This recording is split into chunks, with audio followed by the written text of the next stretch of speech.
And to the participant who just joined us in the lobby, you may scan the or download the pre-event survey as pop out on the screen, or you can press on the link stated on the chat box for you to fill in the pre-event survey prior to this event.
Ah,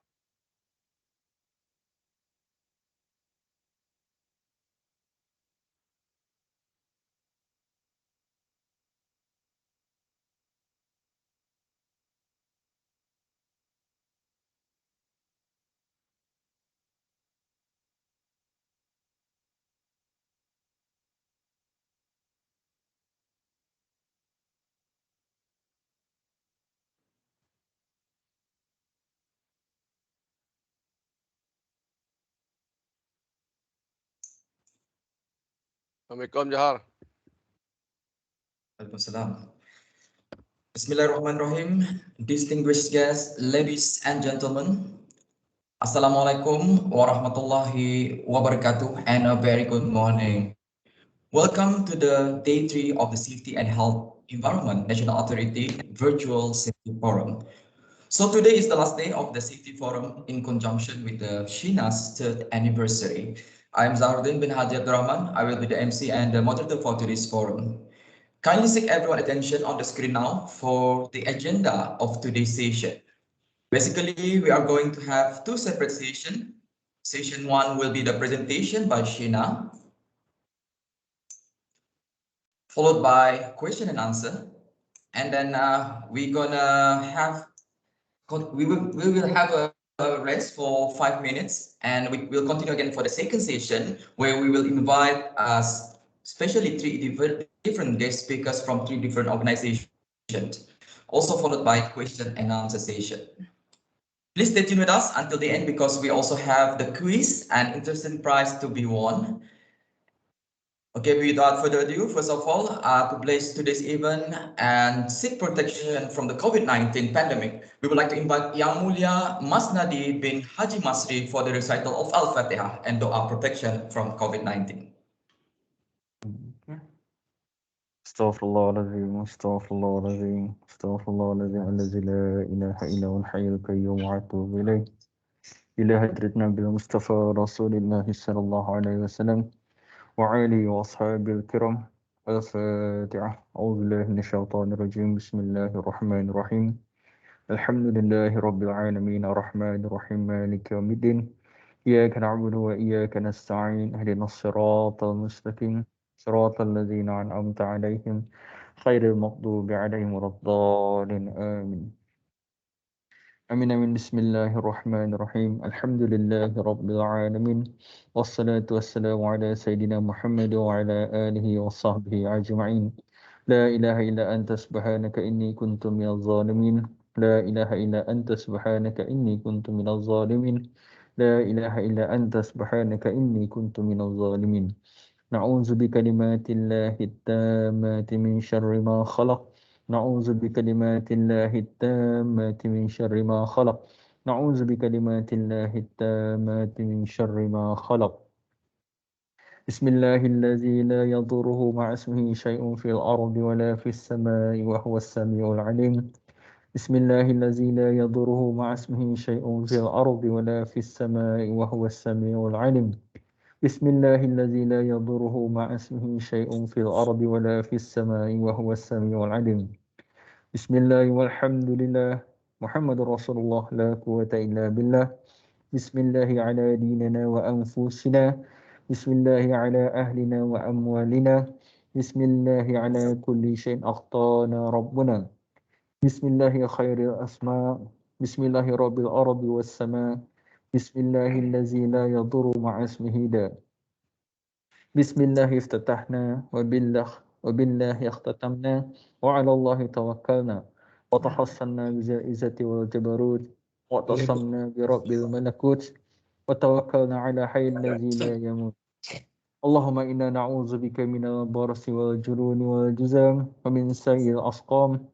اللهم اصرف عنا وعن سلطاننا وبلادنا وجميع المسلمين في كل مكان البلاء والوباء والطعن والطاعون وصائر الأمراض وخصوصا وبا COVID-19.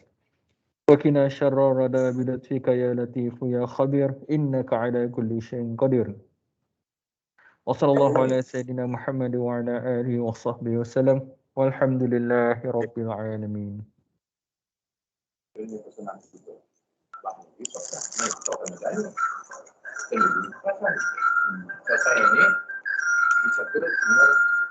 Amin, amin, ya Rabbal Alamin. Let's hope that today's forum will run smoothly as according to the plan.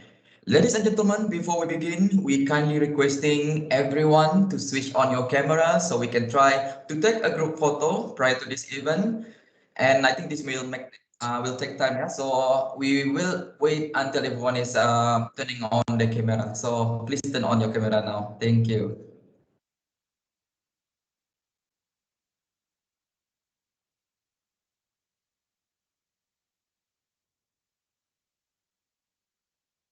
So we can see, I think today there's already 283 participants who registered with us. So it's a good number as well. So I will wait for our IT team to signal us if they complete with their group photo. Yeah, as much as possible, we can grab everyone a snapshot so that all will be included in our yes, our posting later on. Thank you. Okay, the IT team, Afizul, Party, Still is it okay? loading. Still loading, Mas Ani. Still loading. So The thing, we'll wait no. for the Yes, user. since okay, no worries. Since we have up to 300 participants, so this will take time a little bit, yeah.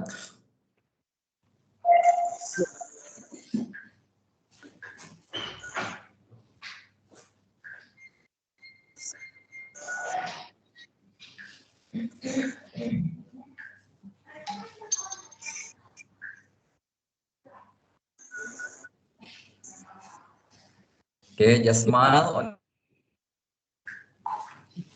Okay, baca aja. Still no, still loading, Zahar. Still loading. Still number of participants at the moment.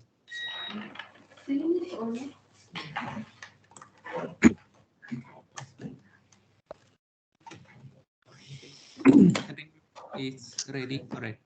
So okay, ready. Take one. Two. Okay, ready. 1, 2, 3. Okay. Loading for another site.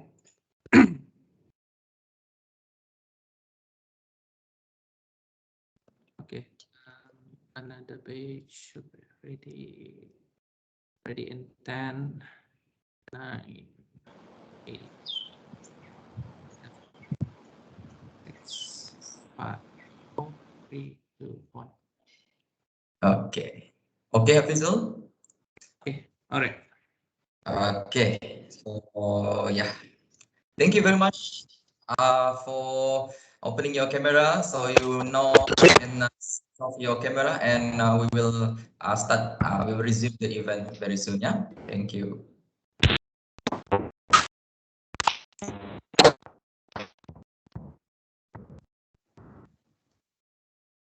Okay, everyone. Before we start with the presentation, we would like to remind all the participants of the general guidelines during the event. First of all, please keep your camera and microphone off throughout the presentation to reduce the bandwidth use and to minimize noise and background echo.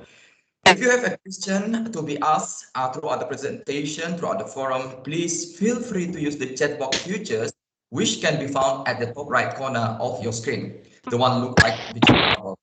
Questions will be addressed at the end of the presentation sessions. Questions that are not addressed due to time limitations will be answered offline and uploaded to SHENA website via www.shena.gov.pl after the event. You can raise your hand as well using the raise hand button. If you can see at the top, there is a raise hand button. You can try to raise your hand during the question and answer session later on, yeah, when it is to do so. Ladies and gentlemen, please be informed as well that the event is being recorded and will be shared on the SHENA website for public access, along with the presentation slides used today. Should you have any difficulties in terms of technical difficulties, please feel free to reach us directly and inform us in the chat box using, and our technical team will try to assist you as soon as possible. Ladies and gentlemen, to start our today's forum, may we first invite Yang Mulia Kevin J. Revelo, Teacher Inspector of Industry for the Safety, Health, Environment National Authority for the World Cup. Thank you, Zahar. Distinguished guests, ladies and gentlemen, good morning and welcome to this webinar event hosted by the Safety, Health and Environment National Authority, SHENA. The Safety Forum is the final session of a 3-day event undertaken by SHENA and aims to spread awareness on safety, health, and environment HSE matters within the workplaces in Brunei Darussalam.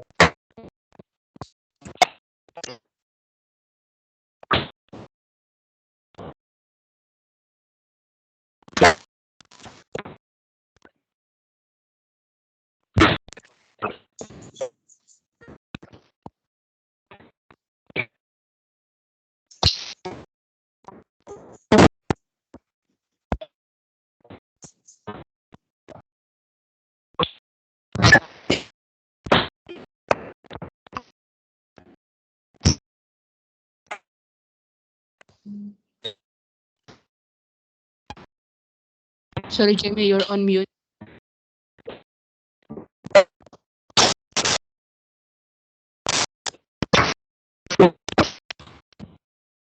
It is my honor and privilege to speak to you today, and I do hope that through this interactive session, you will see value and relevance.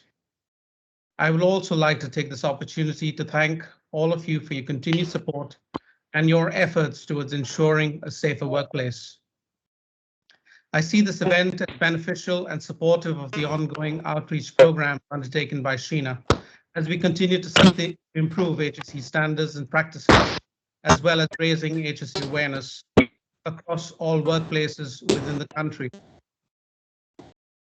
Statistics from the International Labour Organization, ILO, through their report during the 2019 World Day for Safety and Health, indicates that each year 2.78 million workers die from occupational accidents, of which around 2.4 million of these fatalities were attributed to being due to work-related diseases every year, and 0.38 million occupational fatalities of workers per year. It is also estimated by ILO that globally, 1,000 people are estimated to die every day from occupational accidents, and a further 6,500 from work-related diseases. The question that comes to my mind, should we be concerned, and should we as a community of WSH officers and coordinators be doing something to improve HSE standards awareness within our workplaces? Today, it is widely known that occupational safety and health awareness and safe practices remains relatively low in the priority of some employers. There is also monitoring, enforcement, and awareness programs. There's no sound is breaking up. Zaharuddin. Concerning the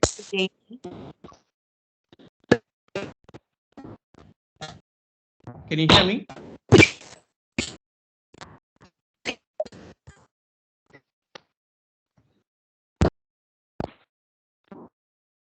Yeah. Could I request everyone to put their microphones on mute, please?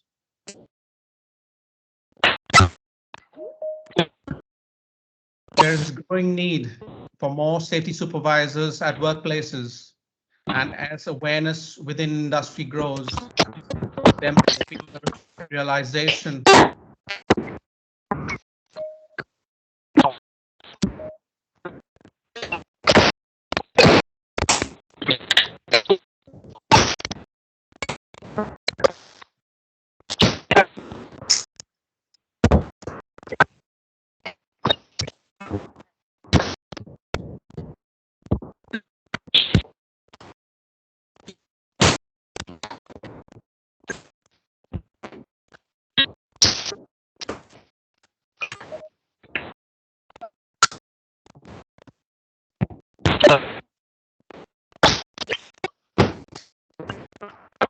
there is a bit of echo in the background.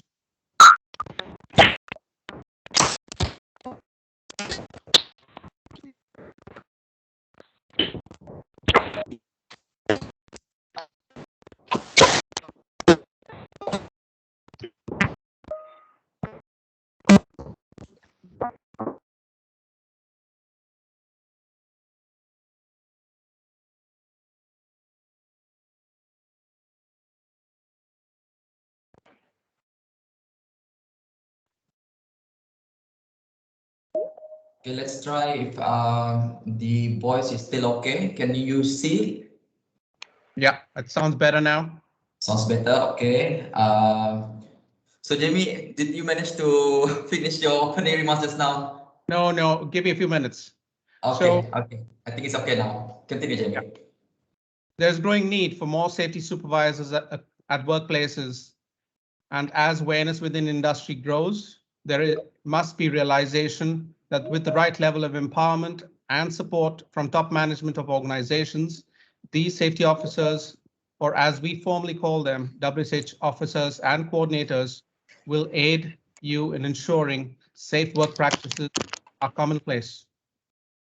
SHENA has the mandate to enforce on all matters pertaining to workplace safety, health, and environment. The organization remains steadfast in its belief that it can make a difference and ensure Brunei is a safe place to work and live, delivering against the aspirations of the nation under the Wawasan 2035 deliverable of quality of life, with an objective to be an HSE compliant nation by 2035. Over the past 3 years, SHENA has extended its outreach to workplaces across the country, and through its monitoring visits has had the opportunity to engage with various organizations and their workers with a goal of raising and promoting HSE standards in the workplace and preventing work-related injuries, and in particular, fatalities. We must prevent accidents and harm to people, and to be able to do that, we must identify the hazards and strive to manage and control risk and put in place sound processes and good industry work practices that ensure the safety and health of the workforce at all times. Prior to the onset of the second wave of COVID-19 pandemic in Brunei, SHENA inspectors have routinely undertaken inspections, and since 2020 has implemented unannounced monitoring visits to workplaces as well. We have noted that most workplaces do not adequately have safety and health arrangements, and work practices are allowed to slide to a level of risk normalization, which has resulted in workplace injuries and in some cases fatalities that could have been easily avoidable with the support and oversight of a suitable safety officer on site to raise awareness and intervene when necessary. As the world faces the new normal caused by the COVID-19 pandemic, we in Brunei too have had to face the hard reality over the past few months, with COVID cases being registered and restrictions being imposed, which have aided the prevention of spread across the community. We must adhere to the Ministry of Health directives and increasingly remind ourselves and those around us that by being aware of hygiene measures, physical distancing, and temperature checks alone will not resolve the matter.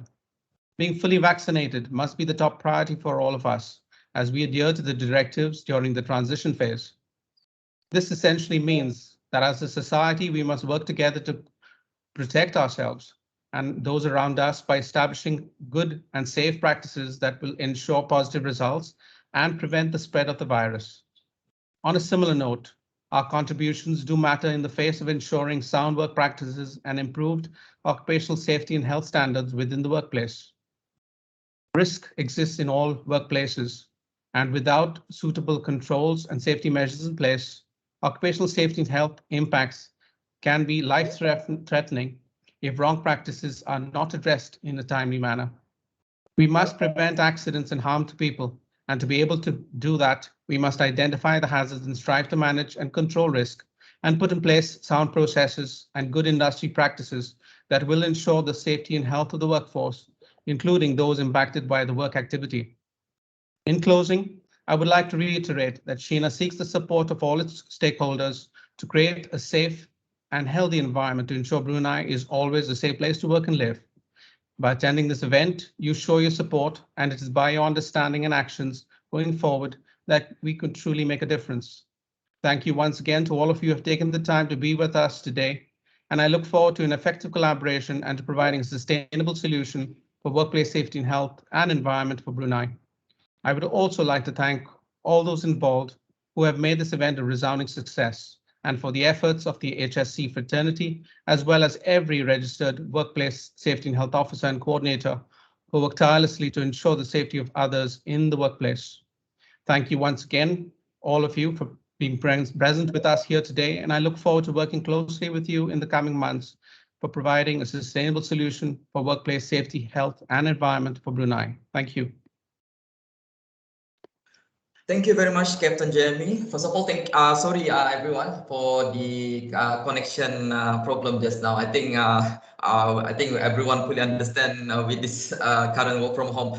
We are experiencing some technical difficulties as well. So thank you very much for everyone for concerning about our technical problem just now. We hope everything runs smoothly after this. I think we have quite overwhelming attendance and participation as well. Until now, yes, we have 329 participation. So without further ado, we would like to invite again Captain Jamie Rebello, our Chief Inspector of Industry, to share some brief introduction of SHENA for those who doesn't know what SHENA is and what its function, as well as Jamie will highlight on the relevant workplace health and safety legislation in Brunei Darussalam. So please, the floor is yours, Jamie. Thank you very much. I'll just request for control.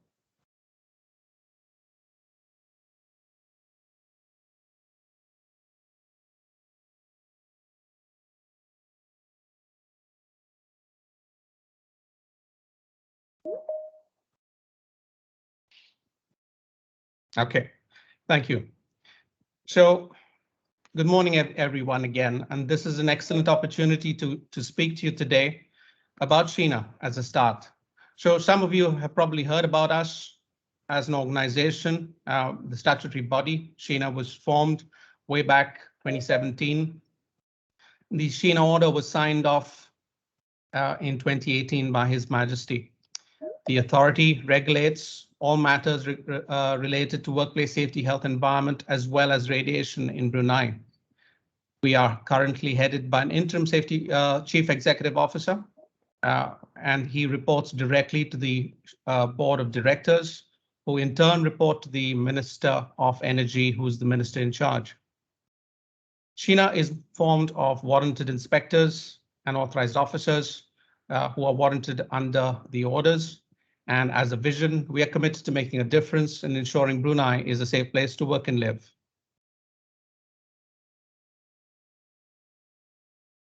Our functions, as you can see in the slide, we're involved in inspections and monitoring visits. Generally, our inspections are planned inspections. We discuss things with the occupier, and then we would attend the work site. These days, because of the COVID pandemic, we have even undertaken virtual inspections, and to some success and some resolution with occupiers. Monitoring visits are normally unannounced. We're also involved in investigation. So when there are fatalities or dangerous occurrences, SHENA will investigate the cases, and we always seek the support of the occupier in doing so. Examination of notifications, that is something done primarily for the oil and gas sector, where we are involved in looking at design notifications, decommissioning and restoration notifications, and other matters. Examination and certification of safety cases, again, oil and gas, predominantly impacting the duty holders in the oil and gas petrochemical industry. SHENA also involved with registration and approval to act, and that covers training providers, authorized examiners, third-party inspection agencies, workplace safety and health officers, coordinators, and in the future, we will be looking at auditors as well. Licensing of radiation activities, as it suggests, every workplace that is involved with radiation matters is required to be licensed. And finally, general advice and guidance on HSE and radiation matters to industry and the general public, and that is something we take quite seriously. Moving on to the legal framework.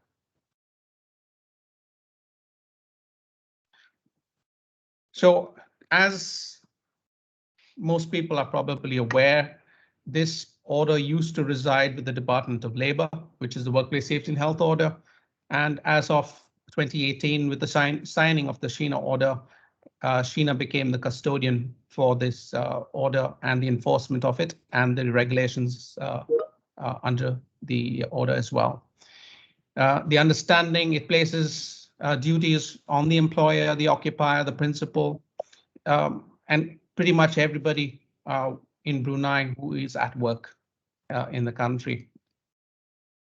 There are exemptions, and those are the people like the defense forces and the police when they are working.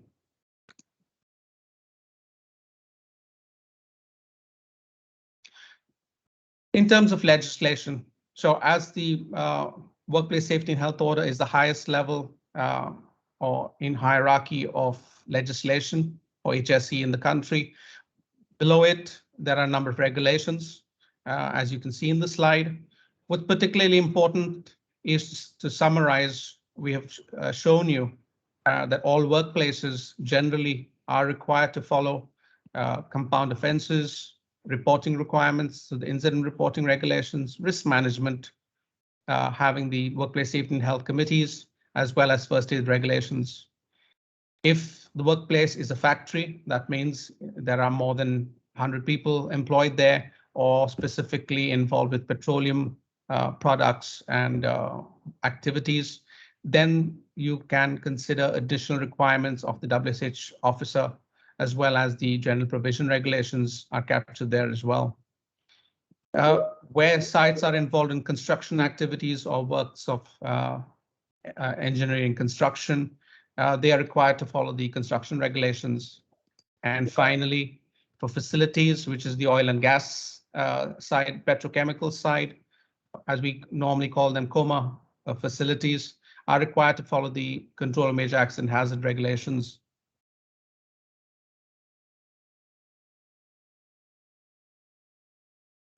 Today, we're talking to a number of workplace safety and health officers and coordinators. So this slide is pertinent. The understanding is under Section 28, it clearly suggests that every workplace within the prescribed class or description of the workplace shall be provided with a WSH officer or coordinator. So more of this in the latter half of our presentation by my colleagues, and we will go a little bit more into depth on who requires to have a WSH officer or coordinator.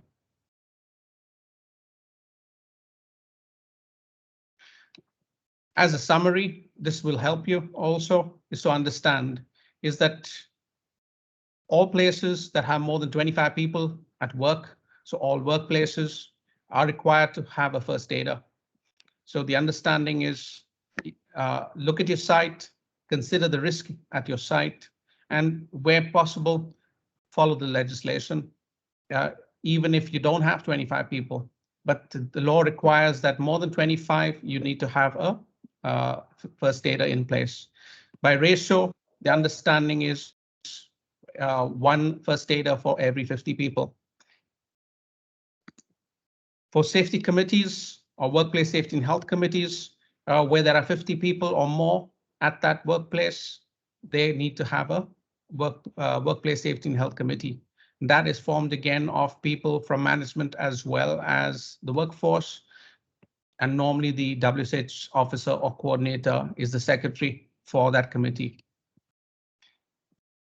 With regards to WSH coordinators, as the slide predicts, is less than 100 people, you would have a coordinator in place, prescribed workplaces, and also for construction sites where the contract value is less than 10 million, you need to have coordinators. When it exceeds 10 million, you're talking about a WSH officer to be appointed for that site. And definitely where there are more than 100 people, again, for areas of engineering construction, you're required to have a WSH officer appointed and registered with SHENA. Finally, we come to the auditors, and that again informs you that where the contract value is over 30 million, you're required to appoint a WSH auditor.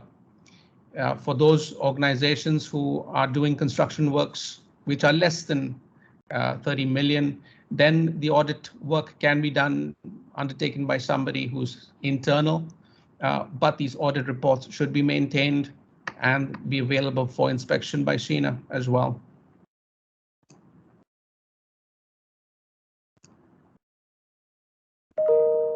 And I think that brings me to the end of my presentation. Thank you very much. Back to Zahar.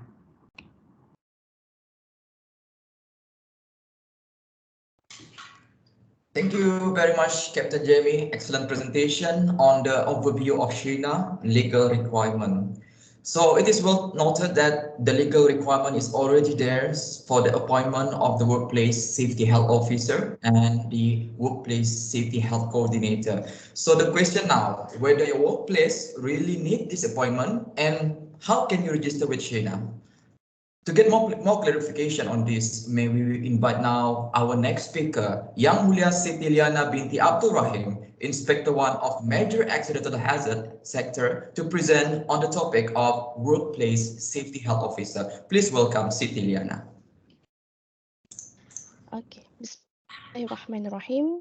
Okay, before I begin my presentation, can everyone hear my voice? Please raise thumbs up. Yes. All right, thank you very much. Yes. So ladies and gentlemen, thank you. Ladies and gentlemen, Assalamualaikum warahmatullahi wabarakatuh. Thank you, Zahar, for the introduction. So I will use English and Malaya throughout my presentation. Before I begin my presentation, let me brief you with the structure of my slides. So first, I will brief you on how you can register as a WSH officer, and then followed by the understanding of duties and power as an approved WSH officer, and lastly is to update you on the way forward of WSH officer registration. So last month, MH sector have conducted the same forum, but the discussion is heavily related to coma area. But for today, I will touch on WSH officer as general. Okay, let's dive into the next slide, please.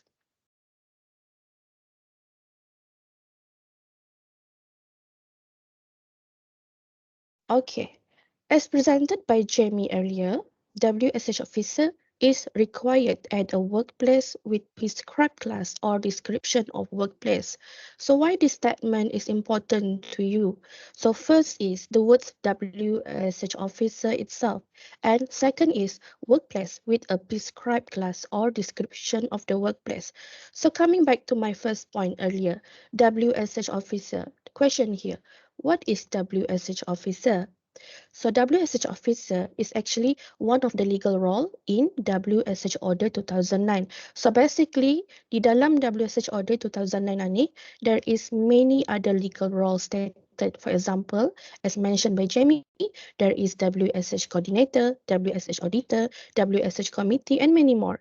So basically, when you have been approved as WSH officer, you are currently holding a legal role. So with legal role, it will comes with a duties and power, and of course there is an offense as well if it is against the law. I will talk more on this on my next slide later. So the second point I mentioned earlier is workplace with a prescribed class. So if you see on your screen now, on the first top left box on the slide, this is the example of workplace with a prescribed class that required to have WSH officer. So basically, this list is extracted from the second schedule of WSH officer regulation 2014. This information is important to answer if your workplace is required to have WSH officer. So kalau kita ni lihat dari bullet number one stated shipyard. So basically shipyard is currently relatively small industry in Brunei. And as we move to the bullet number 2, 3, and 4, it stated factories. Factories involved in processing petroleum product. So basically, ini macam petrochemical or oil and gas industry. And also, building operation or work engineering above 10 million. And also, factories employed more than 100%. So if you read carefully, the description used term factories. So why factories? Why not just use workplace? So one thing that you need to know here, not all workplaces are defined as a factory. So therefore later, when you have free time, please read WSH Order 2009 Amendment 2013 Section 5. So it will help you to identify which workplace is defined as a factory. So if the criteria of your workplace are met, then the law is applied to your organization. So question, what if my workplace does not meet this criteria, but I still want to register as WSH officer? So basically, SHENA will still receive the registration as it is seen as a recommendation of good practices in the industry. All right, so the next crucial question here, as we go to the bottom box there is a minimum requirement to register as WSH officer. So who can apply for this role? So to become WSH officer, the person must have at least minimum NIBOSH qualification or equivalent or higher than NIBOSH, and also to have 2 years relevant experience in HSC related. So please be reminded that the person must also be active on site. So this role is not suitable for someone who is sitting in the office most of the time. Why is that? Because the WSH officer need to go to the site from time to time in order to execute his duties efficiently. So as a approved WSH officer, you need to ensure your activeness at your workplace. So basically, when you want to register as a WSH officer, this can be done by your company focal point. And also, one critical point that you need to be aware here is the person need to be employed by the company first. I repeat, you need to be employed by the company before your company nominate you to SHENA to become as an approved WSH officer. So SHENA cannot be used as a filter as part of your company recruitment. So basically, if we found out that this person is actually not yet hired, then the application will not be successful. And of course, the fees is not refundable. So once your application is successful, you will receive a certificate of approval in a form of card with 2 years validity from the date of approval. And also all registration will comes with a fee, whether it is new, renewal or replacement. So you can also scan to this QR code to get further details from SHENA website. Next slide, please.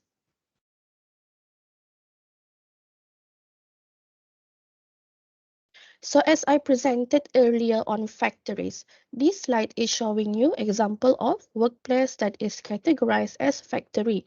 But please take note, this example is not limited to this only. For more information, please refer to WSH Order 2009 Amendment 2013, Section 5. Next slide, please.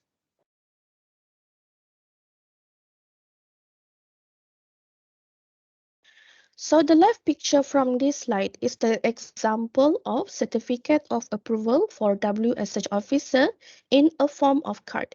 So this card will include your passport photo with white background, your full name, reference number, and there is also a validity defined at the back of your card. So please be reminded this card is not transferable, meaning if you resign and you move to a new company, then your former company need to inform SHENA, and then your new company can apply again to SHENA, and this will be treated as a new application. So you will need to submit all required documents based on new application requirement. So if the card is lost, destroyed, or defaced, then you need to apply for replacement.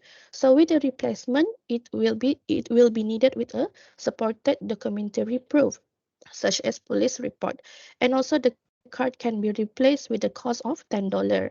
And lastly, if you are still in the role of WSH officer after 2 years, then the card can be renewed with $60. And the requirement can be found in our SHENA website. So please be reminded that if your certificate has been expired and was not renewed, then you are currently no longer as an approved WSH officer registered under SHENA. So please take note that under our order section 37, no person shall act as WSH officer or any other legal role without the approval of the authority. And claiming to be an approved WSH officer is an offense under the law under section 38. So next slide, please.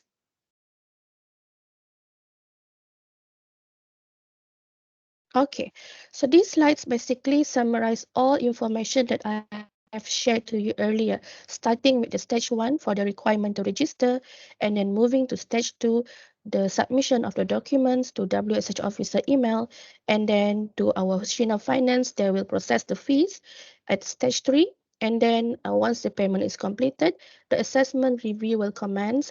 If successful, then the certificate of approval will be issued. And lastly, the card can be collected at stage 7. So stage 2 until stage 6 will require to be processed at least minimum 56 minimum working days. Next slide, please.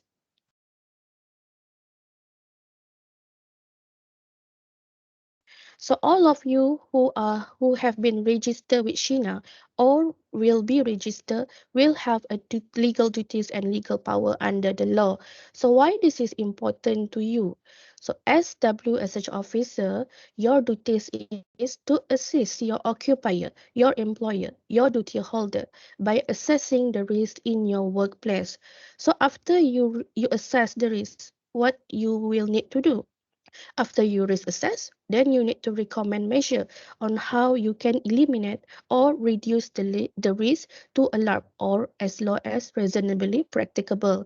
And this can be done by implementing the safe work procedure for the workplace. So employers are basically responsible for the safety of all employees in your workplace.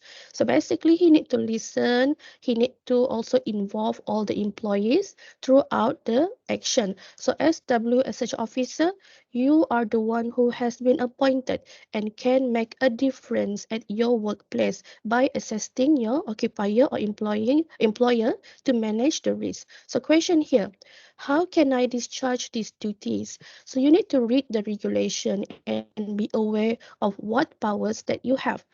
So for example, at the top right box of the slide, as approved WSH officer, you can conduct an inspection at any part of your workplace. You can request related documents or record for the purpose of discharging your duties. You also have the power to make inquiries to any person at work, and you can also conduct investigation and many more. So basically, these powers are tools that you can use in order to discharge your duties effectively. So the green box below is only some of the example on how you can discharge your duties, but not limited to this example only. So the main point here, this power is given to you under the law. So you need to use this power with due diligence and as reasonably as practicable. Please do not do something that is beyond your power. So under the law, whoever is assisting you in your workplace for any inspection, investigation, or make report to you for any unsafe act, so your employer shall not dismiss this person or threaten to dismiss this employee. This is stated under our WSH order section 18. So at the end of the day, it is important for us to go home safely. We know that is a person waiting for us to go home safely. Next slide, please. So in this slide, if the person is no longer performing the role or duties as WSH officer or resign, then the company need to inform SHENA and surrender the card. Next slide, please. The authority also can suspend and cancel your certificate of approval when required. This is basically when the person obtained the approval by points stated on your slide. For example, it is obtained via fraud, breach of condition, ataupun the person is no longer fit and many more. So before we can suspend and cancel, there is a process required. For example, the person will be given a notice and he have 21 days to prove to SHENA of his innocence. If he failed to do so within those 21 days, the suspension and cancellation will take effect. But if we can prove otherwise, the certificate of approval will not be suspended or cancelled. Basically, this person can also make an appeal to the minister in charge within 14 days from the date of notice. Our minister in charge is Minister of Energy. Next slide, please.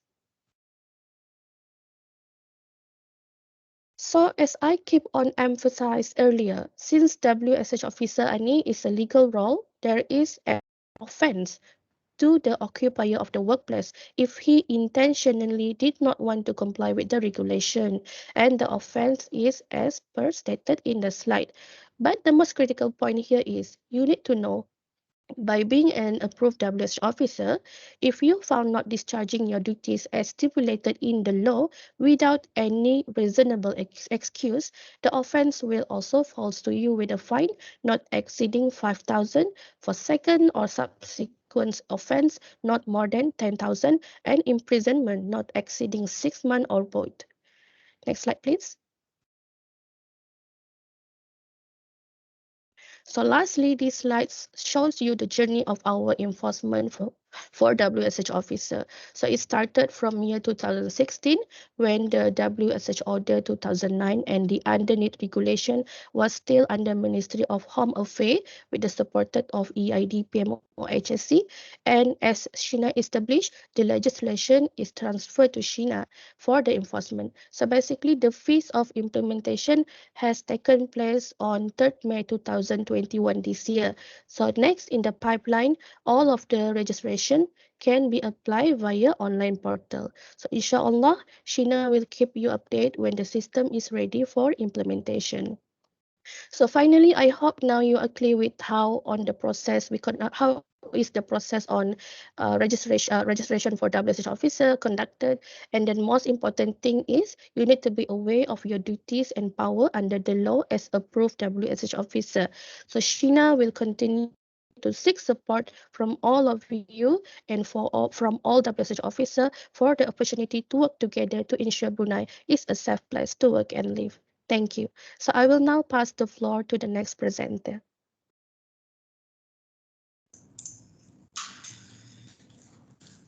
Thank you very much, Cetiliana, for the insightful presentation on the workplace safety and health officer. So it is well noted now there are certain category of workplaces that are really need the appointment of workplace safety and health officer under the legal requirement. The duties and power of the WSH officer also well stipulated from the presentation, and there's already a process of registration taking place in SHENA for the WSH officer. So it's good to know as well the offense as well as the failing to comply with the requirement for the workplace under the regulation, and also as a safety officer himself or herself, if they fail to perform their duty under these regulations, is also have some offense on it. So interesting. Okay, we now know about workplace safety and health officer requirement and registration process. How about the workplace safety and health coordinator? With that, please welcome the next presenter from SHENA, Yang Mulia Nur Alina binti Haji Abdul Rahman, Inspector 1 for Industry Sector, for the presentation on the topic of workplace safety and health coordinator. Please welcome. Thank you, Zahar. Before I start, can everyone clearly hear me? Okay. Yes, Alina, please switch on your camera as well. Already switch on. Oh, okay, nampak. Okay, please continue now. Yes. Okay. Thank you, Zahar. Okay, Assalamualaikum and good morning. Bismillahirrahmanirrahim. Assalamualaikum and good morning, everyone. My name is Nur Alina Haji Abdul Rahman. I'm Inspector 1 of the Inspector in Industry Sector. So as what my colleague explained earlier this morning, so it is under the legal duty. Apologies. Okay, someone is raising hand. So is everyone clearly hear me? Yes, Alina, we can clear Okay, sorry. your voice. Okay, anyway. Bismillahirrahmanirrahim. Assalamualaikum and good morning, everyone. My name is Nur Alina Haji Abdul Rahman. I'm Inspector 1 of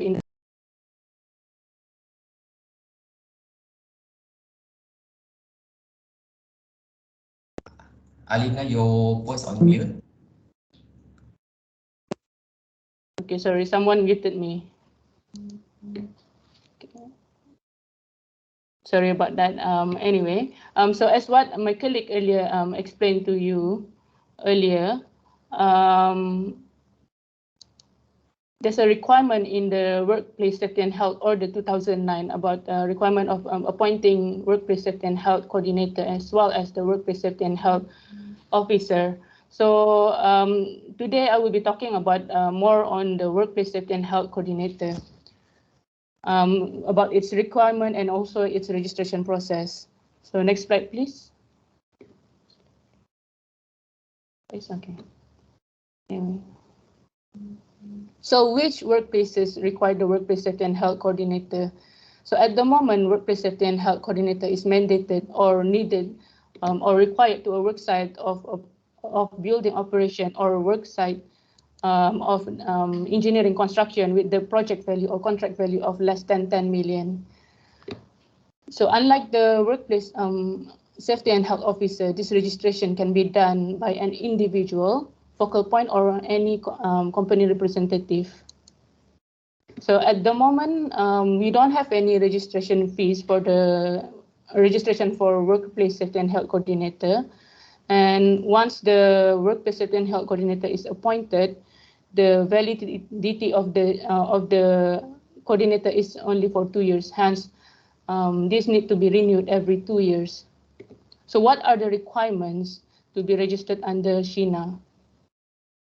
The person to be registered must at least 21 years old. He must also a Bruneian citizen or permanent resident, or having an employment pass issued by the company. This person must also possess a minimum qualification in the form of a relevant HSC training course, such as the IOSH Managing Safely or NIBOSH Award in Health and Safety at Work. He or she is also need to have a 2 years relevant experience. So the documents required to register Workplace Safety and Health Coordinator are shown on the slide, and the Workplace Safety and Health Coordinator registration form can be found in SHENA website. You can scan the QR code on the slide or go to SHENA website to find more about the Workplace Safety and Health Coordinator registration. Next slide, please, Faiz.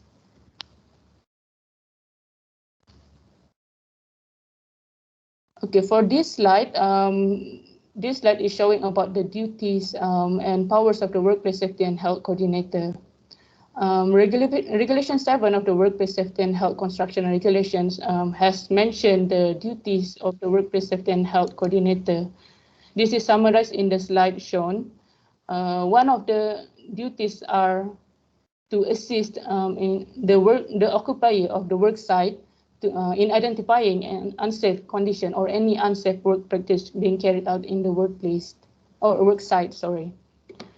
Another duties of the Work Safety and Health Coordinator is to recommend and assist the occupier of the work site in implementing the control measures to remedy the unsafe condition or unsafe work practice. So as an example, if there's lifting activities or work at height activities, the Workplace Safety and Health Coordinator can make a recommendation on what control measures to be done, and also they can also to help in generating the risk assessment as well. Yeah. So as also shown in the slide, the regulation stated the powers of the Workplace Safety and Health Coordinator under the Workplace Safety and Health Construction Regulations. So this is also summarized in the slide shown. The power of the Workplace Safety and Health Coordinator is to enter. They can enter, inspect, and examine the work site. This also include inspecting and examining any machinery, equipment, plant, or installation of article in the work site at any reasonable time. So secondly, they also have the power to require the production, inspect, and examine documents, records, certificate, or notice of work site, in which they can make examination and inquiry of the work site and the person at work if necessary. So as an example, they can go to the site and then ask if there's any lifting activities, they can ask the operator of the crane to see for the permit to work, whether it has been done or not. So and then they can by examination also they can also assess the level of noise, any illumination or harmful substances available at work site as well. So lastly but not least, the power of the Workplace Safety and Health Coordinator can investigate any accident or dangerous occurrence or occupational diseases that occur within the work site. Yeah, next slide, please, guys.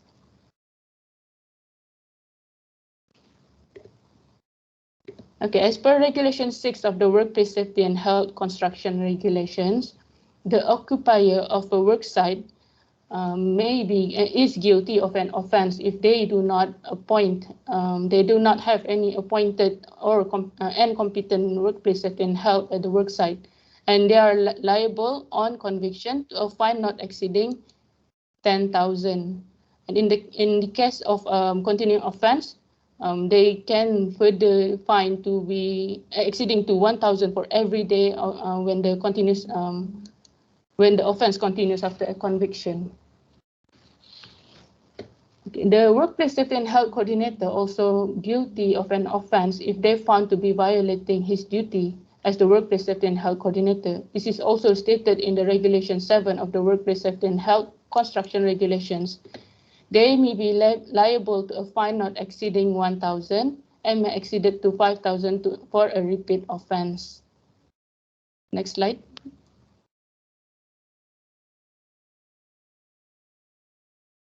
So in this slide, it is showing the registration process, the flow of the registration for the workplace safety and health coordinator. So if the person to be registered as workplace safety and health coordinator have all the relevant requirements and also qualification as mentioned earlier, they can submit all the application form and relevant documents to workplace safety and health coordinator. Which is shown, the email is shown on the slide. So if the application is incomplete, then the application will not be successful. So at the stage 3, once we receive the application and documents, SHENA assessors will do their assessment, and if there is any required documents, further required documents, then we will request the application to submit as well. So once the assessment done, the letter of approval will be issued if the assessment is successful and approved. If the application is not successful, we will give notification via the email. So in some cases, we may call to set for a clarification meeting with the person to be registered for further assessment on their suitability to be a workplace safety and health coordinator. This will be done in the stage 3. So all the process will take about 8 weeks. So next slide, please.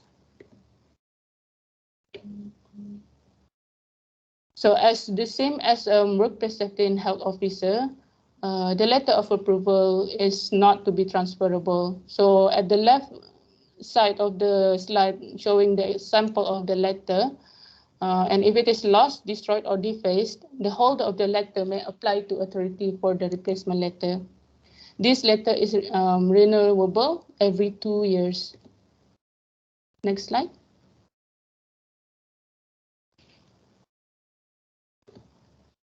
So the same as workplace safety and health officer earlier presented by Liana, if the workplace safety and health coordinator no longer performing the duties of workplace safety and health coordinator or resign, the company's focal point or workplace safety and health coordinator must inform SHENA and surrender the letter. However, this criteria does not apply to those applied individually and those that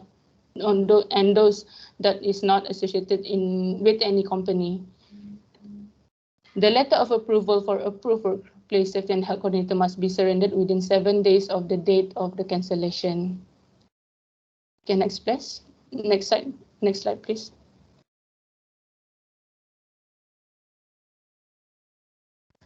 Okay, this is basically almost the same. It's also the same as the workplace safety and health officer. The letter of approval can be suspended if SHENA satisfied that the person obtained or procured his approval by a fraud or misrepresentation, or if the person is breached in any condition subject to which approval was granted, and if the person is no longer fit, and so on. So the same process as workplace safety and health officer. Before suspending or cancelling the approval, he will be given a notice by SHENA, and he will need to provide the cause for why he is not to be suspended or cancelled. So if he failed to show the cause within the period given notice of suspension cancellation take effect. So if he is able to show sufficient cause to SHENA, then the approval will not be suspended. The person also can make appeal in writing to ministry in charge within 14 days. So basically, this is the same as the workplace safety and health officer punya suspension and cancellation process. Next slide, please, Faiz. Okay, so this slide is showing the timeline of starting the registration of workplace safety and health coordinator. So the registration and approval of workplace safety and health coordinator rolls out on the 1st June of this year. So this NTI was issued on the same day. So this NTI is actually mentioning the mandatory requirement for any principals, employers, or occupier having project value of less than 10 million to have appointed workplace safety and health coordinator at their work site. It is also mentioned in the NTI the criteria for approval and procedure for applicants to be registered as workplace safety and health coordinator approved by SHENA. So this NTI can be found in our website at www.shena.gov.bn. At the moment, we are in the process of making an online portal registration for the workplace safety and health officer. Once this is fully utilized, we may be considering to do the same for workplace safety and health coordinator. So this will be notified in the future, inshallah. So with that, I think it's the end of my presentation. Thank you for listening, and I will pass back the mic to Zahar as the MC for today. Thank you. Thank you very much, Nur Alina. It is also interesting to know that the workplace safety and health coordinator registration is also currently taking place in SHENA. Yeah, so there is also no registration fees for it now. So I think it's a good news for everyone. So please approach and get yourself registered with SHENA as well for the workplace safety and health coordinator if required. So ladies and gentlemen, this is the end of the presentation for the session 1 from SHENA. So we will now move on to the question and answer session. So first of all, kindly remind all our presenters in the first session to switch on your camera. So Mr. Jamie, Diana, as well as Nur Alina to open your video camera. Thank you.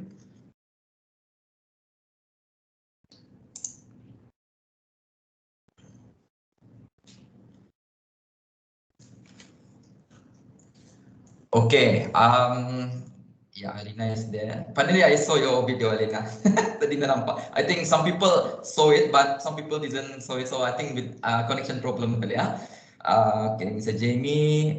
So kali request pun saja kali ya dulu presenters untuk open the camera. Okay, so we have all the presenters camera open. So I think we have quite an overwhelming questions on the chat box, and some of it has been already answered even by our legal counselor Christopher already answered some of the question. So I just pick up some of the common question that we can see from the chat box, and also will also give chance to participant to raise hand. If bis kita ada question to us, you just click the button on raising hand. So we try to give you chance to juga bertanya live with this session. So okay, I think the first question ini mungkin very common. I think I let Alina to answer it. In regards to the workplace, okay, there are question about workplaces yang require katanya whether the workplace itu require safety officer ke coordinator. So I think ini more to coordinator kali ya, focus from your presentation. So other than workplaces than construction, is other workplace also considered need to be registered coordinator? Nur Alina, can you clarify on this? Thank you. At the moment, okay, thank you for that question. It's actually a good question. At the moment, it is only mandated to work site, but we also encourage people to register as a best practice. So and we may never know in the future that we may have more workplaces to be registered to have the workplace safety and health coordinator registered. Okay, so no harm for them kalau even though not required Yes. under legal requirement, they can still apply with SHENA. So it's a best practice nak kirakan tu. Okay, that's good. Okay, we got question from Bahrain here. I think this I let Jamie to answer this one. Is there any penalty or fine For those workplaces or project site, which is less than 10 million, because according to coordinator regulation, they need to register as safety coordinator. So is there any penalty, Jamie, if they do not have workplace safety and health coordinator on site? Yes, thank you very much, Zahar. So as mentioned in the chat box, we have a process of compound fines that will be kicking off soon. The construction regulations imply that where a case is taken to court for a breach of regulations, of any of the regulations within the construction regulation process, the fine would be not exceeding 20,000 Brunei dollars. So it is quite a serious offense not to have a WSH coordinator on site. And I think industry is well advised to ensure that they are well positioned to have these people appointed and then registered with SHENA as well. Thank you. Thank you, Jamie, for your clarification on this. We try our best to answer most of the question until 10:15. So I think we give chance to another attenders yang raise their hand. Okay, Yumi Rosli. So can you please open your mic? You can ask your question here. Yumi Rosli, please go through. Yumi, are you there? Okay, here you go. Okay. Your mic is on mute, Yumi. Yumi? Hello. Okay. Hello. Hello. Yeah, hello. Yes. Yeah, good morning. It's just like a quick questions about the requirement for the WHSO and the coordinator. The minimum requirement is like 2 years experience, but this is also like being used like for most of the companies when they want to hire like WHSO and coordinator. So what if someone like have like career change or like a fresh like graduate and they didn't have like a lot of like, opportunity to do like internship. So this is a problem like, you know, for those who wanted to become like HSC professionals or like freshly like graduate students, like is there like Yes. like, you know, something like to be done like to create, for example, like more I-ready like internship, but then the HSC scene in Brunei is very small. Okay. Understand the question, Yumi. This is about work experience. So I think I let Liana dulu to answer the question, and also I think Jamie can add further juga. Liana, what do you think? People work experience lah. So SHENA required 2 years experience. So what sort of experience? For example, you dari oil and gas and want to change career to construction, for example. So is this experience any considered as work experience? Liana, can you please clarify? Okay. So to answer the question earlier with regards to 2 years experience, so there is two things here, yeah. One is when the company recruit HSC officer or safety officer on behalf of your company, that is within the internal company itself, according to the requirement as per the company. But for the WSH officer, this is a legal role. So which means if you have like 5 or 6 HSC officer in your company, it doesn't have to be all registered as WSH officer. It depends on your company, depends on the size of your organization, depends on the complexity of your activity. So you can also register if 1 or 2 is sufficient to oversee the HSC requirement in terms of legal perspective for your company, it can be done as well. The decision to register how many WSH officer lies within the employer itself. And also with regards to the fresh workers who just enter, who just joined the company and want to be a WSH officer for on behalf of the company. Basically, when we review the assessment, things that we consider is in terms of his or her exposure during the work. So by right, the person may have NIBOSH IGC on her hand, but what about the exposure during the work? So in terms of emergency, if there is a major accident hazard happen on your workplace, there is a fatality, there is a fire or explosion, how can you react with this situation? without having the exposure of 2 years experience. So we take this as a consideration as well to ensure the officer can execute his duties efficiently, and also to ensure that he can utilize his power accordingly. I hope this can answer your question. Maybe I leave it to Jamie to add on further. So Jamie, if you can add some on the experience, for example, construction workers as well, who work as a bricklaying, for example, which is 10 years experience. Will this can be considered, or they need to have a health safety experience as well? So please further clarify, Jamie. Thank you. I think this question should be asked of a safety officer, and I'm sure there are many safety officers out there who would probably be most happy to answer this. There is a big difference between being a normal worker and being a safety officer.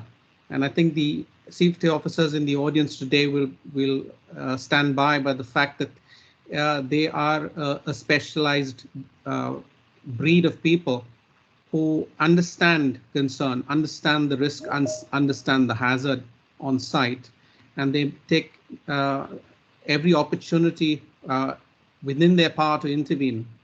So when you have a new person, say like a bricklayer, who may have 10 years of experience, yes, he's fully aware of his role, but is he aware of the hazards at the construction site as a general?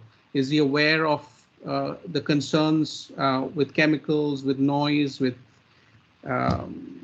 falling objects, with adjacent activities? There are so many different opportunities on the construction site for persons to be put in harm's way. That requires a little bit of HSE experience and definitely requires a bit of training as well. So the 2 years of experience, when we talk of that, is about relevant HSE experience that a person should gain and should be provided with. And it is in the best interest of the occupier or the employer to provide these people the time, and they will see benefit. So history has proven, we have got stakeholders, senior leaders from companies who have appointed WSH officers and coordinators and come back to feedback to SHENA is that that's the best thing they've ever done. So I think a safety officer is a very important role, and the ones who have it, hold it with pride, because you are making a difference. Thank you. Thank you, Jamie, for your clarification, for the clarification on the work experience. I think that's really important for all the audience to know as well, what sort of experience. Coming to that, I think we have lots of questions on the chat box, but we try our best to answer on the chat box itself, yeah, but we just pick up something that very, very interesting. Okay, I think, yeah, I think from WAI is about, will SHENA create initiative on developing some sort of platform to help entry individuals interested in health and safety? This is something to do with fresh graduates, for example, who are just finished their study on the university and interested to become a health and safety coordinator or officer. I think I hand over this to Jamie first to clarify. Is there any initiative made by any entities in Brunei Darussalam, Jamie? Yeah. Thank you very much, Zahar, for that question. I think it's a very relevant point raised. So SHENA is working very closely with the MISC group in identifying a suitable role for industry, which we have coined as the Workplace Safety and Health representative. So that person is probably a fresh graduate, somebody who's just joined a company, who has no understanding of HSE yet, has the training, has been involved with either the IOSH Managing Safely, or may have even done the NEBOSH IGC. But the point is that person is fresh, doesn't have the experience, has 2 years in which to gain that experience as a WSH representative on site, and then at the end of those 2 years come back to SHENA and be registered as a WSH officer or coordinator, depending on the role that's been nominated for. So we believe it's a very exciting time ahead, and there will be announcements made soon on such matters. Appreciate the support and definitely look forward to many of the new joiners into the workplace supporting us as WSH representatives. Thank you. Thank you, Jamie, for the clarification on that. So that's a good news for everyone. I think currently SHENA is working closely as well with the Manpower Planning Employment Council, yeah, IMPACT, and also MIC Group, which is something to do with employment. So in Brunei Darussalam. So please stay tuned on the news. So there will be opportunities, especially for the fresh graduates, especially who are interested to become HSE officer. As much as possible, we try to encourage the people to join in this profession, as this is quite a new profession in Brunei Darussalam, and it's very interesting one as well. And you can see the demand as well at the moment is coming up. So of course we need to have more people, more young people to participate in this career role. So yeah, thank you, Jamie, for the clarification. I think in the interest of time, now it's 10:15. We try our best to answer most of the question on the chat box. I think we have our speakers here as well as our legal counsel as well tuned on the chat box. So we will try to answer your question via the chat box. Yeah. So if your question is unanswered, we will try to publish it on the SHENA website after the event. So we will compile all the list of the FAQ, the common questions, especially the job on the safety officer and our coordinator. So yeah, so we come to the end of the question and answer session for the session 1. So thank you very much to those who shared their questions on the chat box, and thank you as well to the speakers for your clarifications on the questions that has been asked. So a question that has not been addressed today will be addressed, yeah, as I mentioned just now, to SHENA website, www.shena.gov.bn after the event. So alternatively, if you have any more inquiries, please feel free to drop by an email to us at info@shena.gov.bn, and that's our official line of communication. If you have some inquiry, anything to do with safety, health and safety in the workplaces in Brunei Darussalam, yeah. So, ladies and gentlemen, let's now have a 5 minutes comfort break. We will have an interesting presentation waiting for us for the second session of the forum, and we believe our guest speakers already stand by for the trend here. So stay tuned.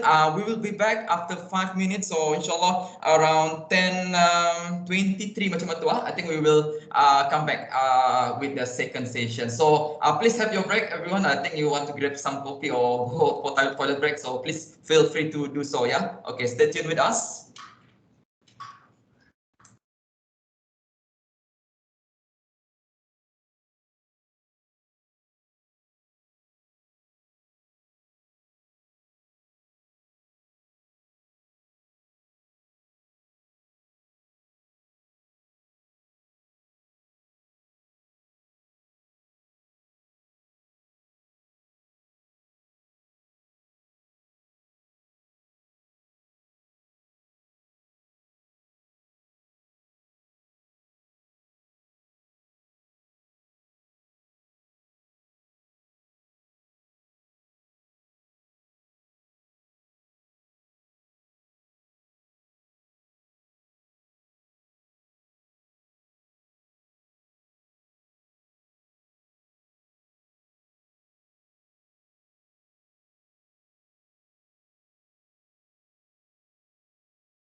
So welcome back everyone for the second session of today's forum on the theme of the Workplace Safety Health Officer and Coordinator. So for the second session of today's forum, we are inviting our special guests from various organizations. These people are the workplace safety and health practitioner who are working as a role as a HSE officer for their respective organization. With the open topic on how do you make a difference, safety and health is a priority in the workplace. We are hoping to hear their experience, things that they have gone through in managing health and safety in their respective organization, challenges as well as some learning from them. We are hoping this session will give the audience out there on some encouragement and motivation on the beauty of being the safety and health officer in the workplace. Without further ado, may we invite our first speaker, Mr. Ganapati Aramgam from Brunei Shell Petroleum. A little profile on him, Mr. Ganapati is currently the Designer to Safety Officer for Brunei Shell Petroleum. He has lots of experience within the oil and gas sector, joined in 1991 as a trainee operative technician for 1 year in Brunei LNG and was transferred to the Brunei refinery in 1992. Progressively to a senior plant operator in 1998 and thereafter a senior panel team within a period of 2 years. In March 2010, he joined Brunei Shell West Operation as a production controller offshore based in control room until November 2016, after which he took up the role as a permit coordinator until now, along with the new role as safety officer. Last month, he just celebrated his 30th year's anniversary with Brunei Shell Petroleum. So I believe everyone is excited to hear what will he be presenting for today's session. Please welcome Mr. Ganapati Aramugam. The floor is yours now.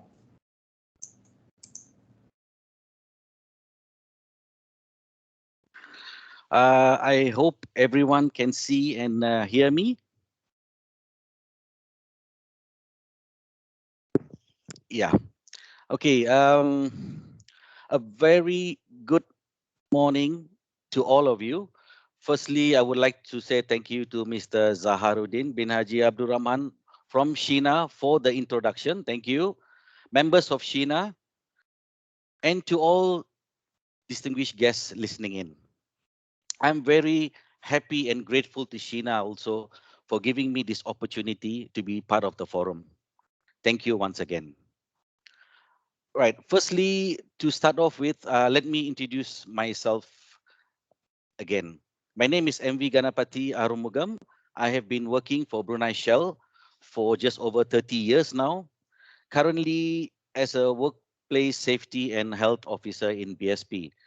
I'm also a certified internal auditor for ISO 14001 for Brunei Shell. I started off in operations 25 years before moving on to HSE. I had no formal training, but I believe my years of experience in operations and 5 years in HSE with Bosch has brought me here. Talking about my work involves providing advice, support and monitoring, support and assistance to assets and all business partners in conducting assessments, inspections, and monitoring compliance with the health and safety procedures and making recommendations for improvements. But that is just a definition of the roles and responsibilities. My real work is mainly out there, di luar, physically on platforms, during activities, checking on permits, whether they comply to the procedures of this WMP, OMP, MMP, I'm sure you guys have heard of that, documents, executing LOD1s, PTW level 3 permits, and surely I'll be raising a lot of packets. I do raise a lot of packets when I go out there.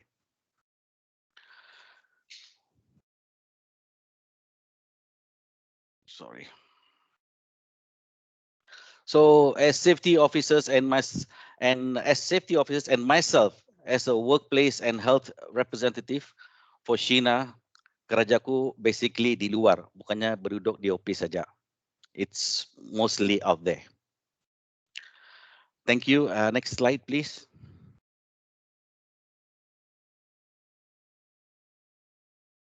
Yeah, next. Sorry. Yeah, this is covered to the next slide, please. Yeah. So is HSC a good career path? What do you think? Yes, people in this field are particularly sought after, especially for the oil and gas industry, because those people working in these industries usually have a higher risk of injury due to the practical nature of the work and environment. And so that's why safety officers are much needed in these industries. Well, HSC is actually a very fun career. In fact, talking about HSC, it's not new in my family. You know why? My brothers, cousins, I don't want to take it personal, but my brothers, cousins, nephews are all HSC officers and advisors in our Brunei's oil and gas industry. Safety officers are the eyes and ears for our organizations.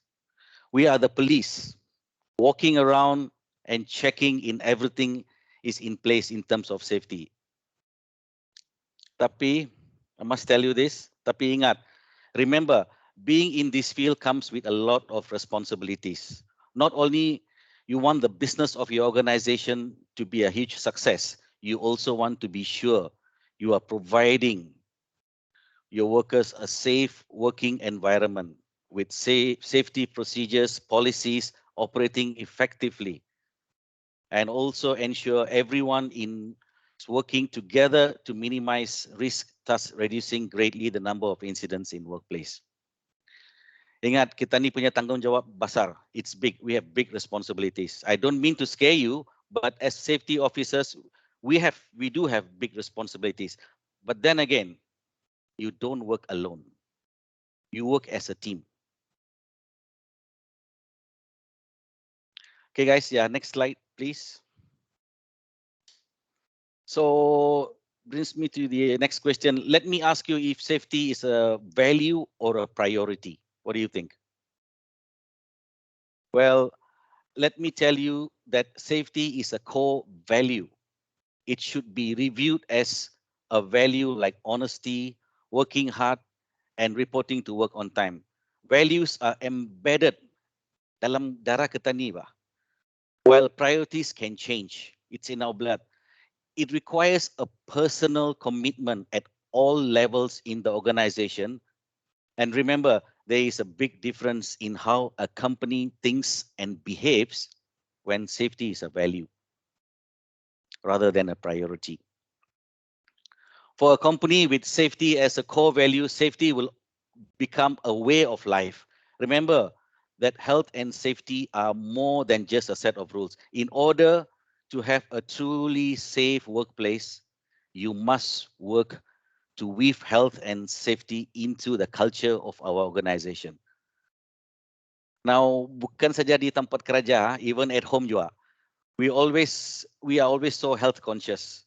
Just to change even a light bulb, now we need to have a check an aluminium ladder with rubber base, seorang berpegang, yang menukarani pakai slipper. We also make sure the main switch is off. Why? Because safety has become our culture. And to this, I'm grateful to Brunei Shell because my 30 years working for Brunei Shell, they have sort of made me very health conscious. Not only at work, even at home, even to my kids. Next slide, please. Yeah, this is for all the younger generation out there. Our nation surely needs young people to be offered opportunities and develop new skills and gain experience across the world of work. But ingat, expect no shortcuts to get yourselves to the top. It's going to be hard work and just maybe saja a little bit of luck. Remember, no matter how qualified you are, you have to be out there physically, di luar, to get your hands dirty in order to feel the experience. Apanya orang merasa pengalaman itu, bah. And to the employers, okay, to the employers, I must stress this, to the employers, whenever you interview our younger generation for employment, don't expect a whole lot of experience from them. It's you who have to give them that opportunity. Fresh graduates, say for example, fresh graduates with they've got NIBOSH, but they don't have the experience. How can they get the experience if you don't give them an opportunity? Instead of asking them, how many years of experience you have. What are they supposed to do? Yeah. And lastly, to all out there, we have great challenges as well as great opportunities. And with your help, we will meet them and make them next year and the years after that the best years in our history. Last slide, please. Now, with that, I would like to end my speech with some HAC quotes I picked up. Do not think because an accident hasn't happened to you that it can happen. You don't need to know the whole alphabet of safety. The ABC of it will save you. And if you follow it, always be careful. Carefulness costs you nothing. Carelessness may cost you your life. Safety isn't expensive, it's priceless. And the last one, work safely today. Remember, somebody expects you home tonight. Sekian, terima kasih. Thank you.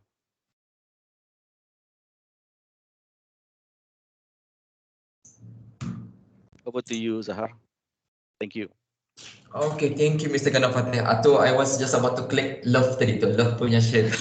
So thank you very much, Mr. Ganapati. Thank you for your very inspiring presentation.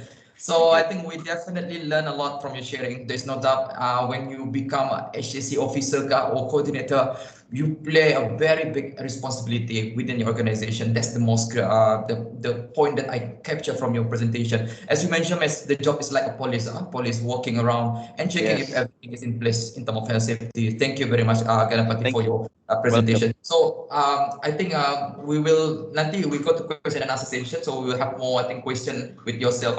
Okay. So, distinguished guests, I now would like to introduce our next second speaker, Yang Mulia Muhammad Khairul Hamzani from SC Tubular Solutions, Brunei Sdn Berhad. So, before I hand over the floor to him, I would like to summarize his profile. Muhammad Khairul has been working for the SC Tubular Solutions, Brunei Sdn Berhad since July 2016 as HSSC officer and now promoted to HSSC lead.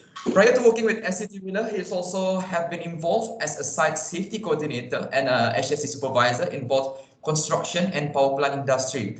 So his passion on HSC can be reflected from the number of safety and health training that he has attended, ranging from emergency response, electrical safety, lifting operation, construction safety, auditing course, and many more. He's also involved as a program development and evaluation committee member for the Health and Safety Security Environment module curriculum in Institute of Brunei Technical Education, IBTE. So I'm sure everyone is now looking forward to hear what's more from him. So please welcome Mr. Khairul Hamzani. The floor is yours.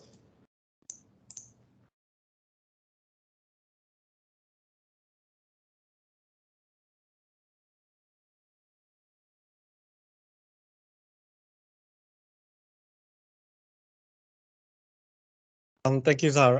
Before I start, can you guys give me a thumbs up if you can hear me and see me clearly, please? Oh, sorry. Okay. All right. Okay. Bismillahirrahmanirrahim. Assalamualaikum and a very good morning all. Thank you, Zahar, for the introduction. And again, I would like to thank SHENA for inviting me to participate in this forum as a speaker, where I am happy to share my take on WSH profession to all these distinguished guests. So WSH profession, I will touch briefly on the relevance, networking, and progression map across industries, right? So in Brunei, some or most might think that WSH roles are limited to only certain industries. But however, that is not the case now, especially when SHENA has been enforced back in 2017. So as you can see on the slide, we have... Sorry to kacau. Your screen dah nampak ras. Oh, okay, sorry. Sorry. All right, let me just... Okay. Okay, thank you, Zahar. Teruskan. Come back to that. Okay. So I was on relevance, networking, and progression map across industries. So basically, we have a lot of industries getting involved and exposed to WSH now.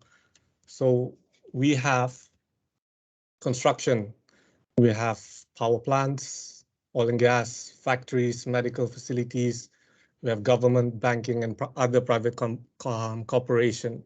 So it's a very broad industry now that the exposure has gone into, as opposed to where I was back, over 10 years ago. So the demand is especially there as well.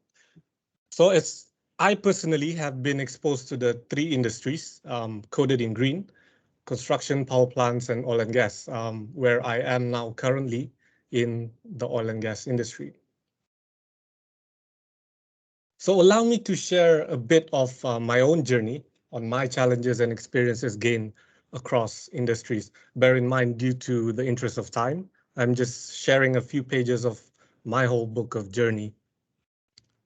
So I started in the construction industry, where over those years, I was involved in multi-million-dollar projects, and with the significant amount of workforce and different contractors and subcontractors, the challenges began. So as you can see on the slide, with the majority of foreign laborers in construction, so one of the biggest challenges back then was the language barrier. So trying to get work done or apply requirements usually involve a lot of hand signals and body language. Then we have budget issues. So before SHENA requirements on WSH were enforced, it was all about chasing time on completing projects, on top of limited resources being put aside for HSE. Also, I endured long hours, so hours were always over 12 with one Sunday off every month.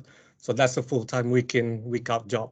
So again, I would like to remind, this was over 10 years ago and a lot has changed since then. So I've been in touch quite closely with my ex-colleagues from construction as well, and they have told me that things are different now with SHENA coming in, with regulations coming in. So that's positive indeed. So on the last point there on my slide on limitless exposure, that is one of the positives that I will still hold dear. So I can now drive past sites, big sites, more than a few sites, and tell my kids that, their father was involved in that construction, beginning from back when it was just a clear land to what you see now, the big tall buildings, etc., etc. So that is something that I believe is a priceless satisfaction. Then I got the opportunity to move into power plant industry, so electrical to be exact. And that was where I was exposed to regulations, permits, risk assessments, site inspections, a high amount of HSE site inspections, and things that were mostly unheard of back then in the construction industry. And then after a few self-investments I made, other trainings, and especially NIBOSH IGC, I got the opportunity to work in the oil and gas industry, where for over 5 years now, I have been a WSH officer and now promoted to HSE lead. So for those of you who already know, this industry is a different football pitch in so many ways. So I've been working more towards an organizational level, working with national, international laws and regulations, auditing on standards such as ISO, industrial standards, and especially client standards, and more interactions. So we have more trainings, we have more presentations, more meetings, and managing large scale processes such as process safety is a big responsibility indeed. So with the accumulation of all this experience I've gained, I have managed to better myself in terms of time management. So last time in construction, I had long hours. I had so little time to do so many stuff. So I can manage it better now in my current industry. So with that, of course, setting priorities as well. So that is a big boost to have that experience back then and to apply it currently to what you are currently doing. That is a big plus for me, especially.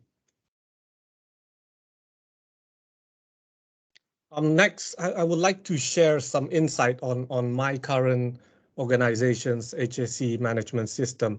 But before that, for those of you who are new to this, I'll touch briefly on what it's all about. So most HSE management system follows the same basic and common elements based on these 4 phases. So we have planning, performance, performance assessment, and performance improvement.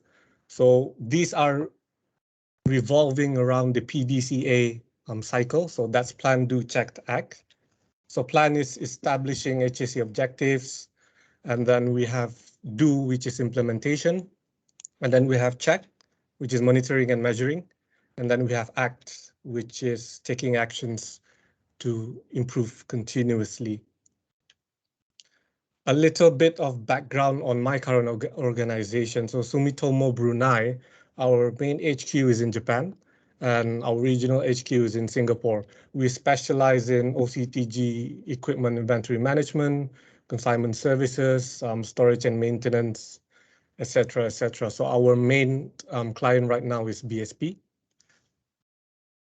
Globally, Sumitomo HSE management system is based on 12 elements. But of course, due to the lack of the limited time, I will only share a few. I will only share one of it with you today, which is the leadership policy and planning. So speaking from personal experience, from my previous exposure to industries that I mentioned earlier, this element to me is the most essential, providing to maintain, to continually improve my current responsibilities, where involvement and strong leadership from the management with the commitment and participation of all employees plays a vital role in my management system. So if you are looking to build or improve your organization's HSCMS, my advice would be to start from this element, where it is indeed one of the main infrastructure and foundation of HSC management system. Next, I will be sharing some supporting tools and programs that I currently have in my organization. So these tools and programs allows me to maintain my roles and responsibilities, where it revolves around each of my management system elements. So first, we have our management system portal. This is our online portal where we have our, as you can see on the screen, global learning management system. And this is also where we store records and live documents pertaining to incidents, procedures, documents, non-conformances, etc. A sample of our global SharePoint. Next, the stop work policy and authority embedded in our culture and procedures makes my job less challenging. So basically, it's if I were to put it in my previous experience, I would say stop work back then was a little bit hostile. In a way, it's a direct, you don't do this, you can't do that, I'll fine you, I'll give you letter, warning letter, something like that. Whereas in oil and gas, where it is practiced in general, is we look at the main issue of it. We work around that and we resolve the problem by looking at the procedures, looking at the risk assessments, looking at the trainings especially. So that is a big step up, especially on stopping work and intervention.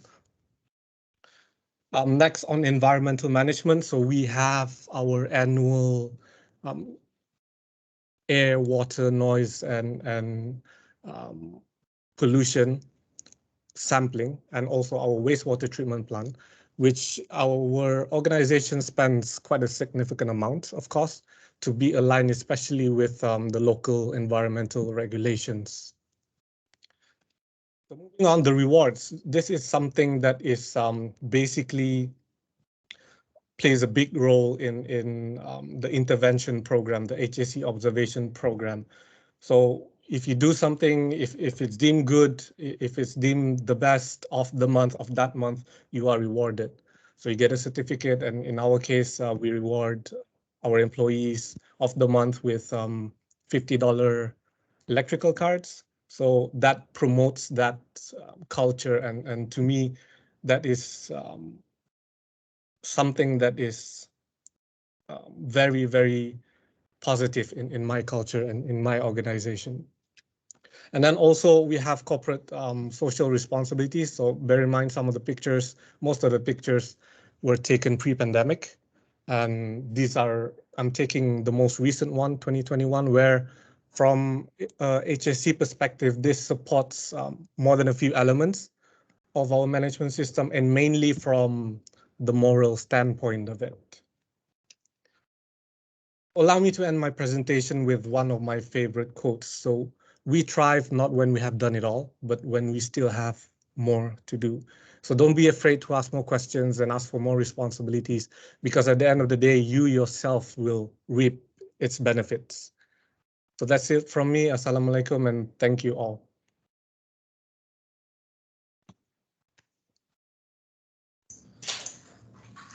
Waalaikumsalam warahmatullahi wabarakatuh, Mr. Muhammad Khairul. Thank you very much, Mr. Khairul, for the insightful presentation. I really love the part you mentioned about your PDCA atau Plan to Check Act, and it's need to be very important, the planning part atau where it come from your management, the support from leadership. So I think this is applicable to all workplaces where health safety is normally start from the top management. Without support from the top, I believe it's very hard for us to implement the system in the workplace. So this is really insightful presentation, and as well the digitalization portal that you use. I think most workplaces pun ada some yang memakai manual or some memakai digitalization ini, but I believe that was really helpful in terms of managing your roles as a safety officer as well. So later in the question and answer, we will discuss more with Mr. Khairul also. If any audience also have any questions, so during question and answer, we feel free to talk and discuss all the experience and also pengalaman yang all these presenters has been undergo. Okay, ladies and gentlemen, now we finally came to our last speaker for today's forum. So I believe most of us miss traveling. So I think the sabar lagi untuk to have leisure travel, to have the border open. So this last presentation will bring us to the aviation industry. So we are glad to have a representative from Royal Brunei Airlines, Muhammad Irman bin Zaini, who is currently the Health Safety Environment Controller under the Corporate Risk Division of Royal Brunei Airlines. So before I hand over the floor to him, I would like to mention some profile of him.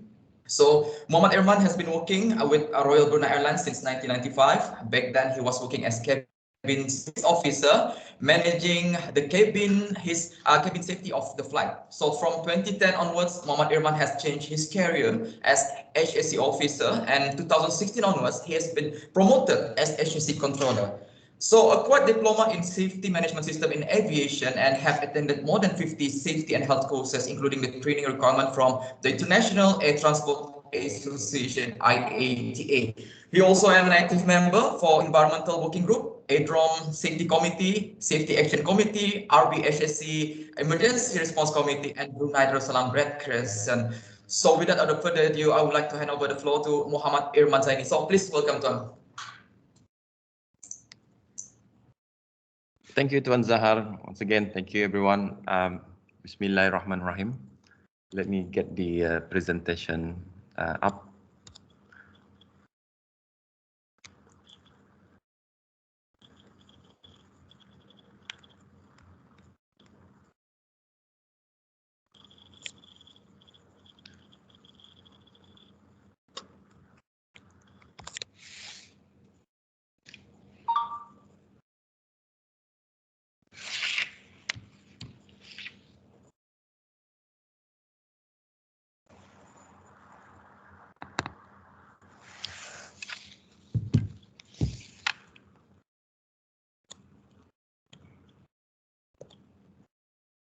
I hope everyone can see the presentation. We see the last slide of your presentation ulang ni. So maybe you can scroll up kali to the first But we can see your screen. Okay. Dapat scroll up sih. Correct. We actually not prepared for this. Sorry. Okay. Here we go.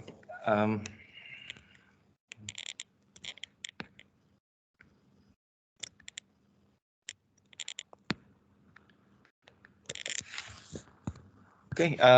Assalamualaikum warahmatullahi wabarakatuh. Alhamdulillah. First and foremost, on behalf of Royal Brunei Alliance (RB), I would like to thank you to Safety, Health and Environment National Authority, SHENA, and everyone for inviting and for giving me the opportunity to this event. I would like to highlight the importance of subject of this forum and the usefulness of sharing thought, ideas, best practices among the industries. Obviously, what has been shared by our friend from BSP and SC Tabular Solution just now, and how the improvement of everyone in health and safety realm.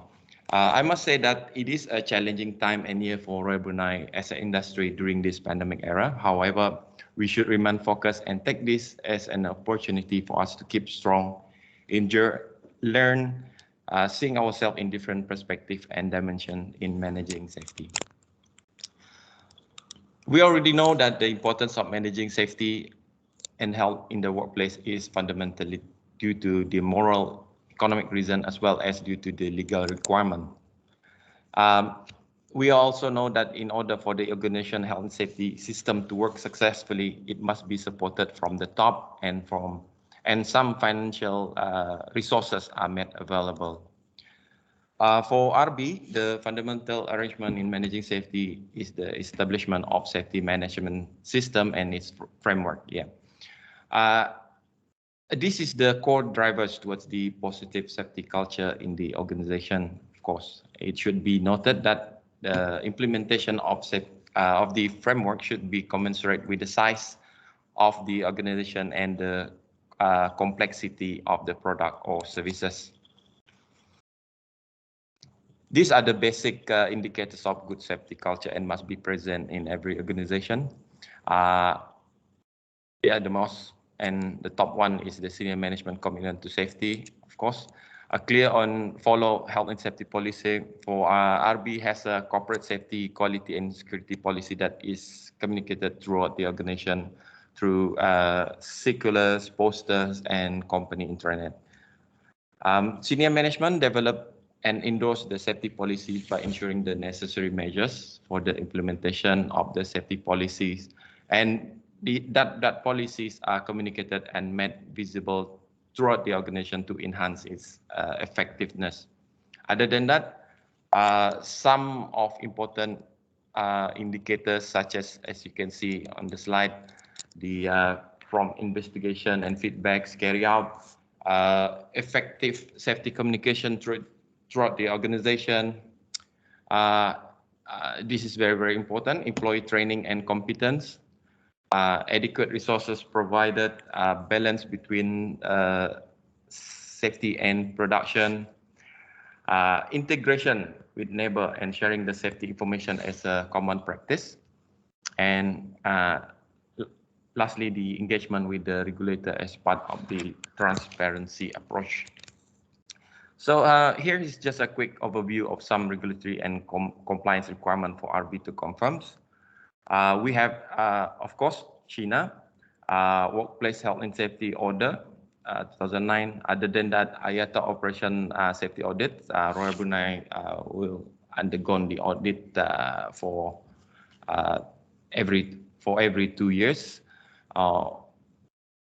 And other than that, Civil Aviation Order, Civil Aviation Regulation, and BARS, which is Brunei Aviation Regulation, and more, I would say, but I don't have to explain here.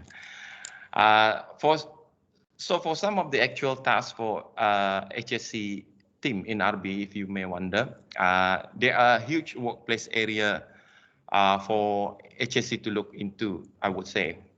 Aside from the 7 buildings to look after, because they are scattered around the place, 6 of them mostly in Brakas area, and 1 building at the Bandar.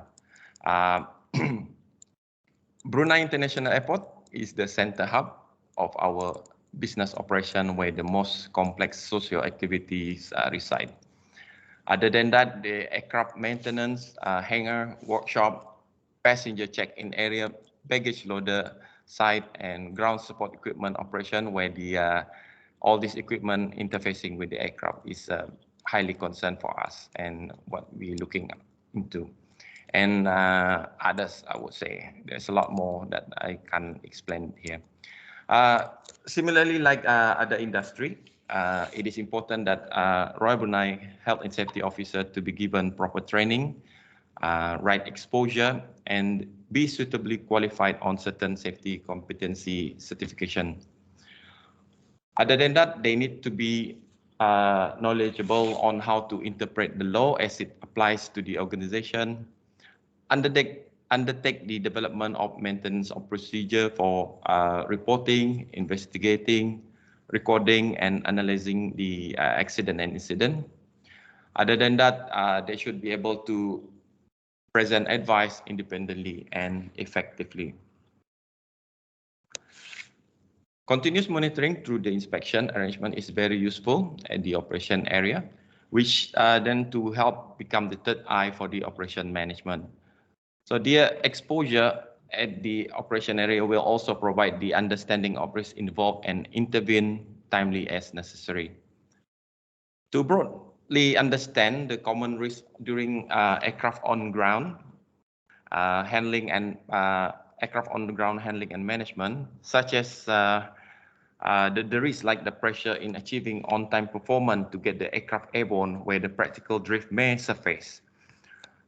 Movement of aircraft itself and the ground support equipment where they interface with the personnel on the ground. Other than that, hazard from the aircraft itself, such as the engine intake and exhaust, or the exposure to the adverse weather, such as air-to-aircraft on the ground, lightning strike, and many more. Aside from management of accident or incident prevention, it's also important that HSC to advise the operation management in identifying any gaps in any emergency situation. To help develop new controls as necessary throughout the testing or CMEX, simulator exercise, and provide the best suit of recovery measures for the operation. And of course, I would say, as we are aware of the obvious one, the management of a rising pandemic. Okay, here I wanted to also highlight about regarding the reporting culture emerged from personal belief and attitude. So it is very, very important in the organization to have to have the success reporting system depend upon the continuous flow of information from the frontline personnel. In Royal Brunei Airlines, the frontline personnel are all those people working on the site, on the field. That includes the pilot, the cabin crew, or those people who are working in the ramp, or even at the check-in counter, I would say. So policies that distinguish willful act or misconduct from inadvertent errors, providing for an appropriate punitive or non-punitive response are essential to assure the effective reporting of system safety deficiencies. So part of the Royal Brunei health and safety training in safety reporting emphasizes the understanding and the importance of voluntary and hazard reporting.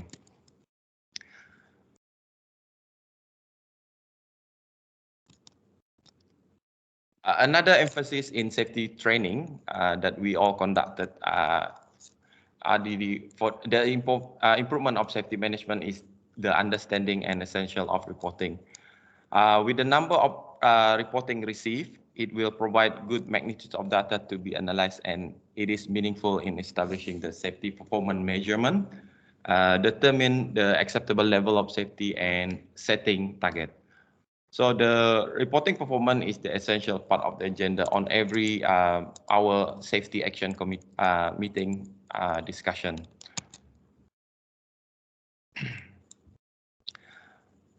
Accurate and timely reporting of relevant information related to hazard incident or accident is a fundamental activity of safety management. So a workplace in which personnel have been trained and are constantly encouraged to report their errors and experience is a prerequisite for effective safety reporting. And with more reporting, we can capture and address more safety deficiency or the latent condition, which later helps to prevent the catastrophic safety impact in the operation and business.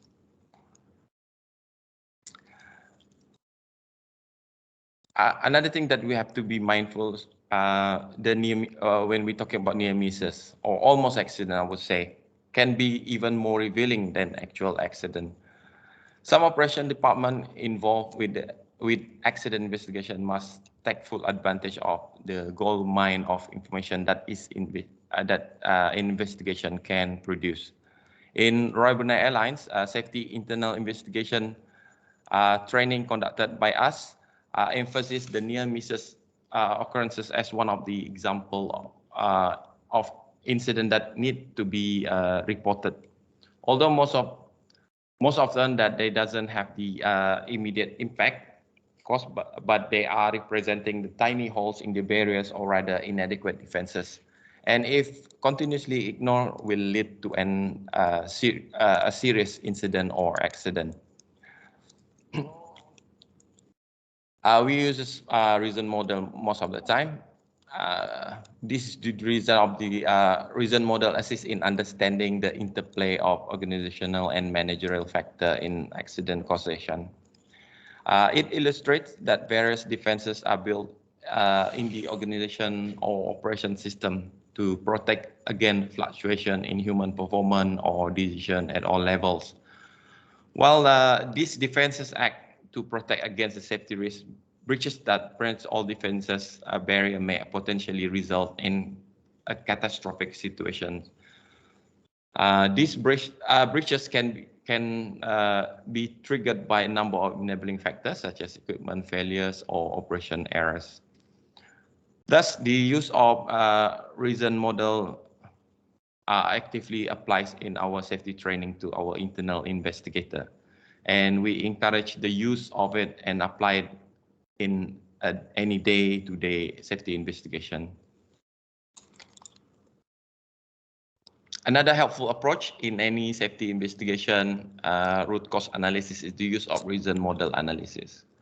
The mere fact that the finding of issue identified from the investigation or audit comes from the gaps or weakness in the defenses, which later become the source of the problem.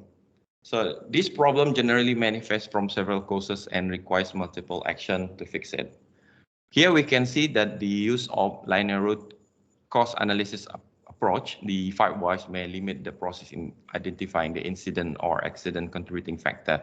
And it is a potential interface between people, infrastructure, technology, and procedure. So the use may be seen as more work to be done and time consuming. I can agree, but in reality, the analysis done systemic and thorough in preventing the accident from recurring. Part of the learning culture is the continuous info sharing of safety information to all Royal Brunei staff, and it is done through the corrective improvement action, lesson learned from result from or feedback from the safety investigation, audit finding as well as information from other industries are made available through our internal digital newsletter. We call it Cautionary Tales. Other than that, the monthly safety action committee meeting discuss of these safety subjects such as safety performance, voluntary hazard, report performance, and any action item, etc. The result from the safety survey. So we created a safety survey most often and issue it to every employees in RB. So for us to determine or enable us to identify the hazard and capturing the information in timely manners. So the result from the periodic emergency exercise that are conducted and some area of improvement. We have such as facility emergency evacuation, first aid, accident crisis, and disruption, etc. This program continuously delivered actively even during COVID-19 work from home requirement through the digital avenue. On emergency response arrangement and courses, RB has collaborated with the Brunei Red Crescent in developing and certifying the first aid instructors. With the accreditation award to our Royal Brunei Training Center as the approved first aid course facilities, the first aid training are regularly arranged by HSC section with goals to ensure all staff are trained and competent in first aid. The goal there is to, to get as much as possible, or 100% people are trained in first aid, so that when there's an emergency, then they can just action instantaneously without doubt.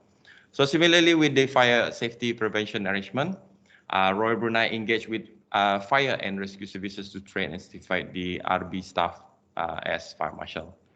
And due to the nature of distance location between every buildings and to ensure a quick response during emergency, HSC section to ensure adequate emergency responder are located on all these buildings.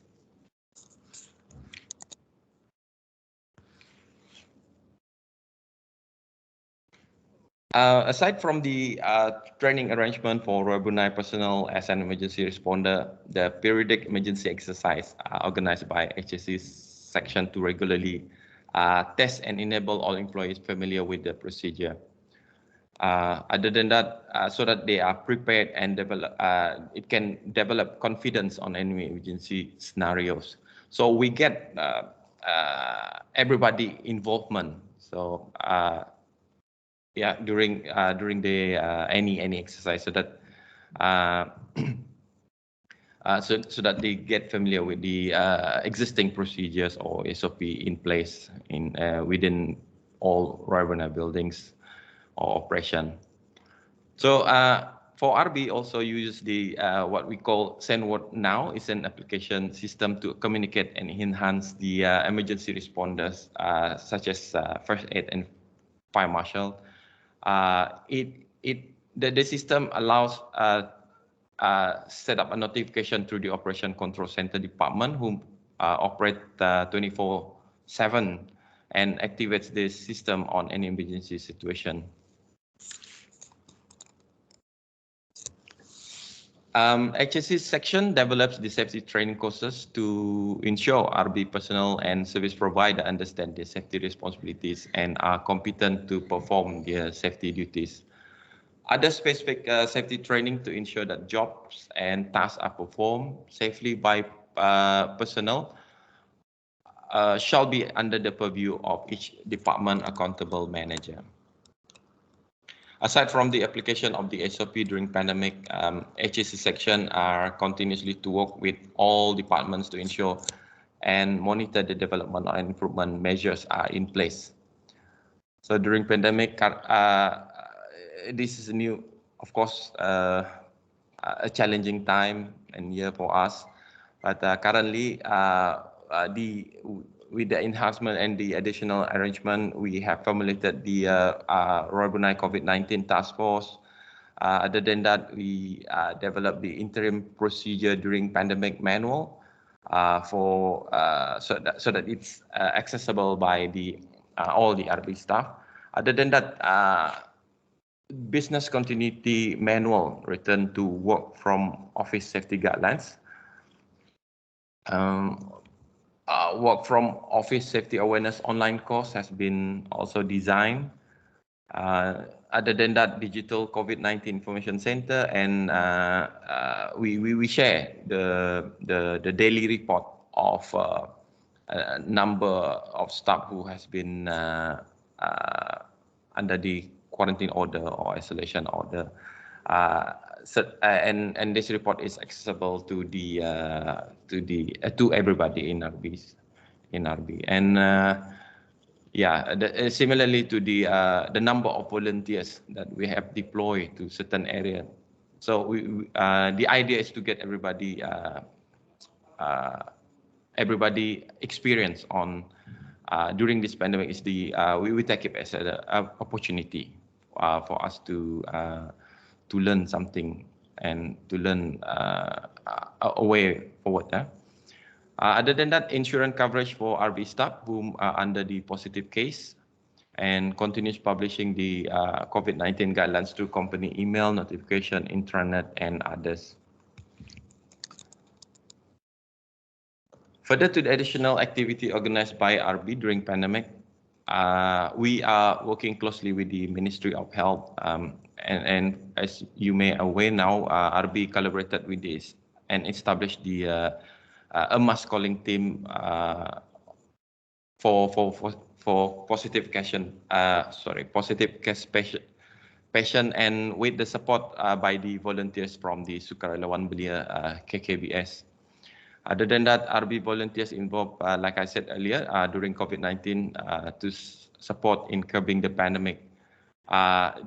They are deployed in various areas where needed, such as hospital, medical centers, masjid for Friday prayers. Other than that, handling the incoming passenger at the airport, etc.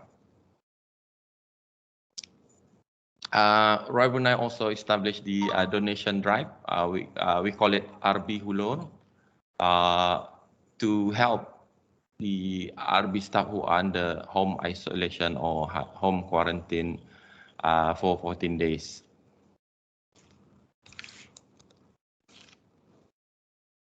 On the environment management system, HSC has established the environment management manual to serve as a guideline for RB staff to understand the sustainability program and the CSR.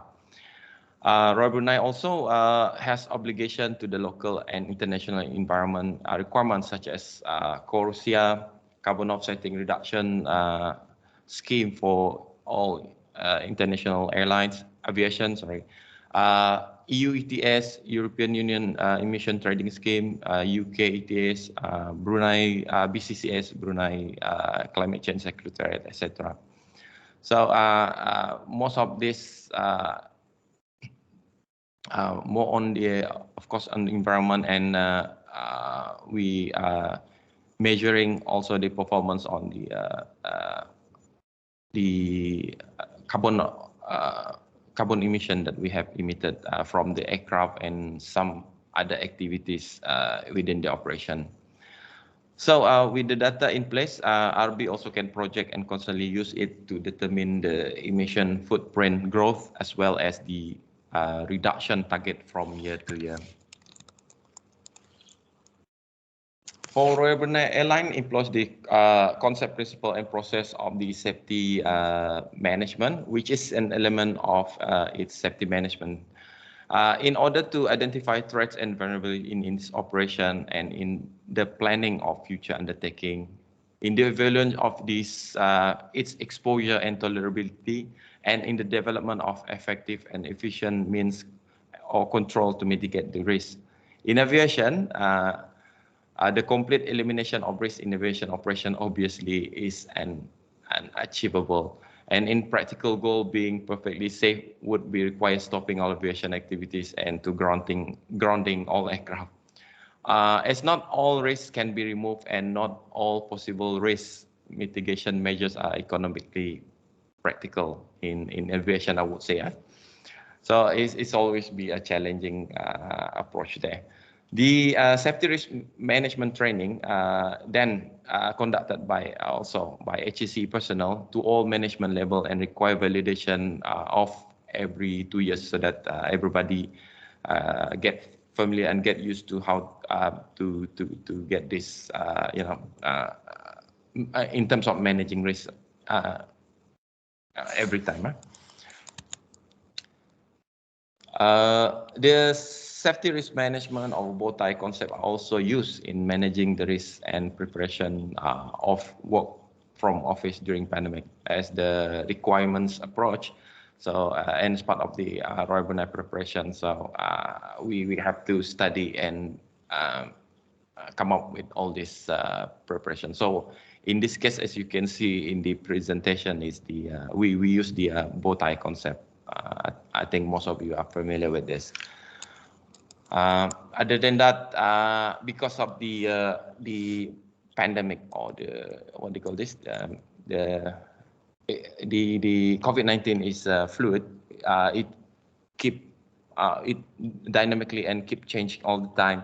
So the use of indicator, right, like as what you see in the screen, we use this as part of our guide, and this indicator linked to the risk assessment and are used to determine the evaluation and evaluate the risk level at the workplace.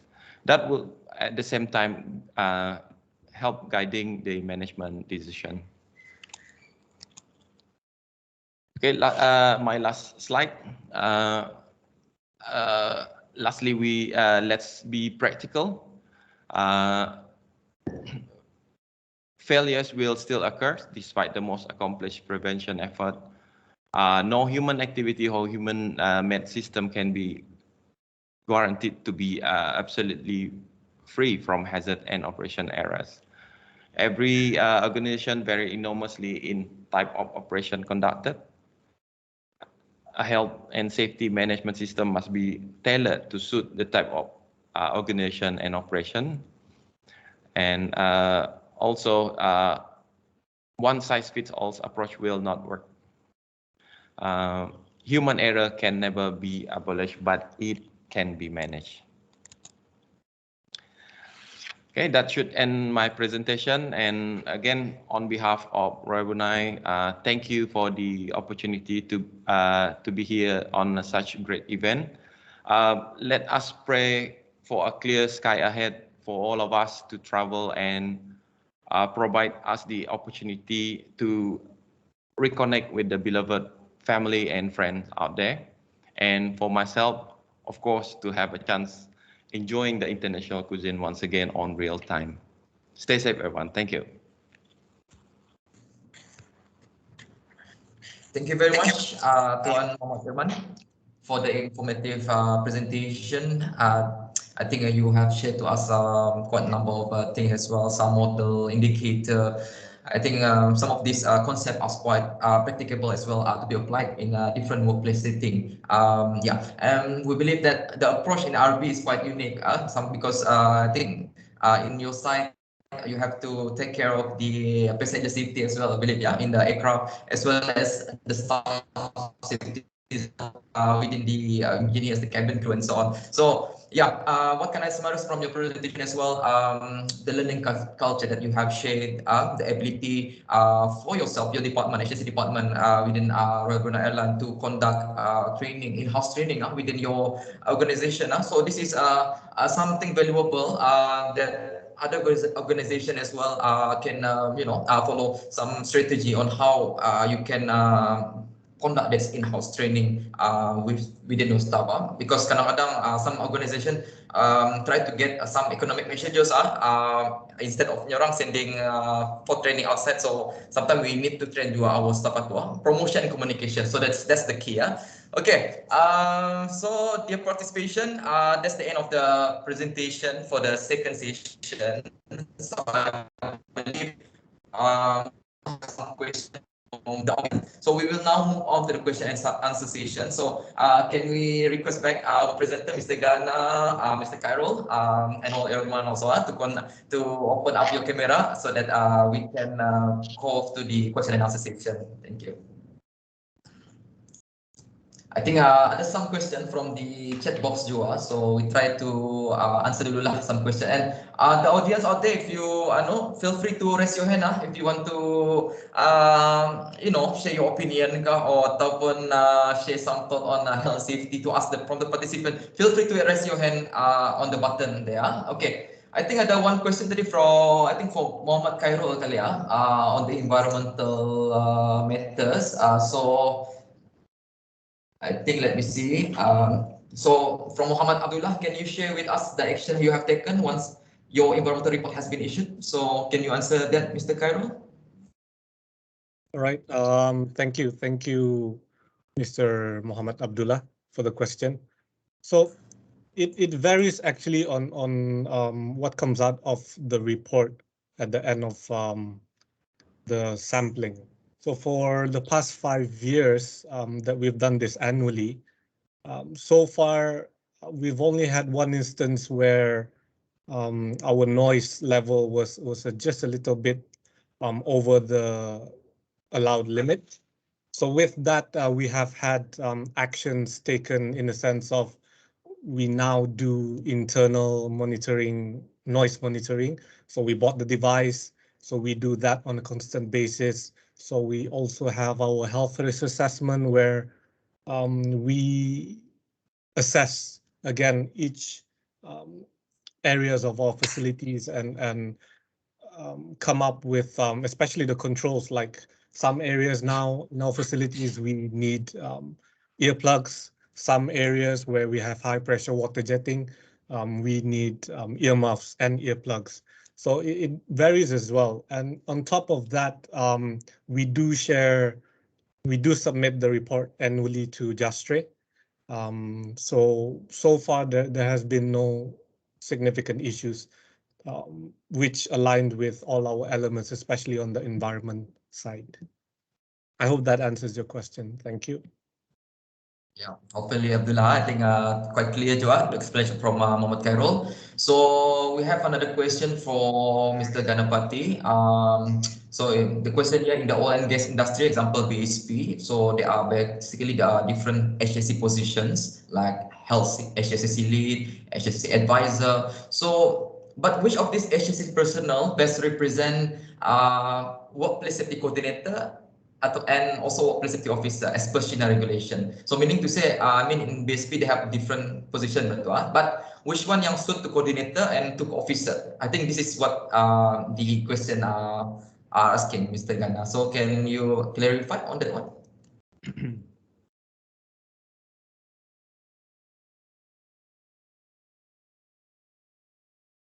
Mr. Gana, your mic on mute. Not too sure of the actual question they're asking, but just to let you know, safety officer, I mean, to get to this position, it's started off at, with experience. So in order for SHENA to take someone apply for SHENA for WHSO officer, everywhere it's like 2 years of experience and you have NIBOSH and all that, right? So I don't know how you explain it, but then being an HSO, I started off from scratch and went into permits, and then I went into an HSC officer, and with the help of my organization, it was they helped me a lot and to get this WHSO position. I don't know actually whether it answers the question or not. Yeah, I hope it's clear lah for the Yeah. person who asking. Okay. Yeah. So thank you, Because Mr. Gana, for your. sorry, I'm not sure whether he was saying whether it's a better with HSC Yeah. or WHSO. Okay, it's okay. Apologies. All right. So we have a question as well. We want to relate with back to the first session today on the role of safety officer ni, basically managing risk to help the occupier and employer managing risk. Okay, maybe we can ask Muhammad Irman kali ya. In terms of management of risk in your workplace, to perform your duty as safety officer, which is one of the duty as a safety officer in under SHENA regulation juga. So how actually Muhammad Irman, in as your job atau as your role as safety officer tu, controller juga, macam mana you help your organization in managing health and safety tu? Yeah, can you please clarify that? Yeah, I can outline a few things that the practice that we do here. Aside from myself, is the safety instructor on. We also conducting. We have that program on safety risk management. We call it that defines the the hazard identification trainings. Other than that, the risk controls and risk mitigation training. It's tailored according to the level of and degree of how the each particular staff what do you call this? When they are out there at the field. So again, it's not one size fits all, but generally to help the personnel or the operation to other than carefully carry out the assessment, but we also try to enlighten them with the some of the approach where they when they conduct the hazard identification, start with the hazard identification, they have to go through the hard way or time wasting, time consuming way, which is define properly the hazard scope within the operation. For example, we start off with the recognizing what are the hazard transients or the one-off, and or the and carry out with the safety risk mitigation on any nature of hazard that has the capabilities of recurring or permanent in nature. So that will, I would say, helps to save time and cost for the operation department to carry on with the risk assessment, I would say. Thank you. Nice. Thank you, Tuan Irmana. So basically, it's the learning culture to again back to your presentation. You sharing the knowledge on risk assessment is very important to all your staff. So thank you for your preparation. Maybe we want to get another kali sedikit from Cairo lah. I mean, in your activity, you're dealing with lots of lifting operation kan ya. So macam mana you manage the risk of in terms of lifting lah tu you focus on lifting. Macam mana you manage your risk in your organization? How do you help your organization in managing the risk in terms of lifting? Cairo lah, Cairo. Yeah. Okay. Thank you. So basically, currently for my organization, we follow ISO standards 45001, and then of course we have the lifting requirements which we follow, which are BSPs. So BSP has the specific procedures and work instructions on lifting, such as LEMM, lifting equipment management procedure. We have PLIC, they have PLIC.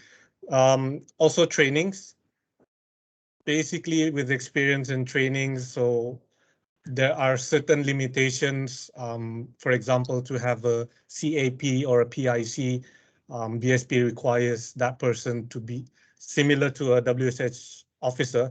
That person have to have a certain period of experience to qualify himself as that higher position as a personnel to be in charge of the lifting operations. And then of course, generally we have the lifting procedures, internal procedures and risk assessments.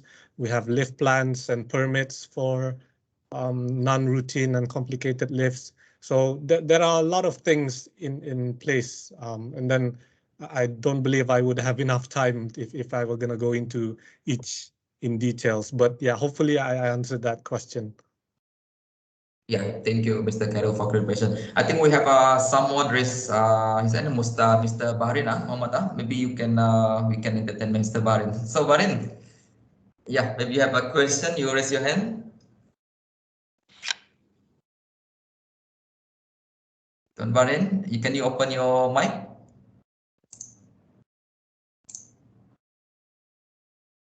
I think you can open your mic. Hello, Mr. Bahrin, are you there? Your mic still on mute, Kalito. Hi. Dia dapat unmute. Okay. Can you hear me now? Yes, you can hear us. Yeah. Yeah. Okay. All right. Okay. This goes back to my question to Mr. Ganapati. All right. I was the one to ask the one about the the best positions that represent the WSH coordinator and officer, as presented by the previous speakers.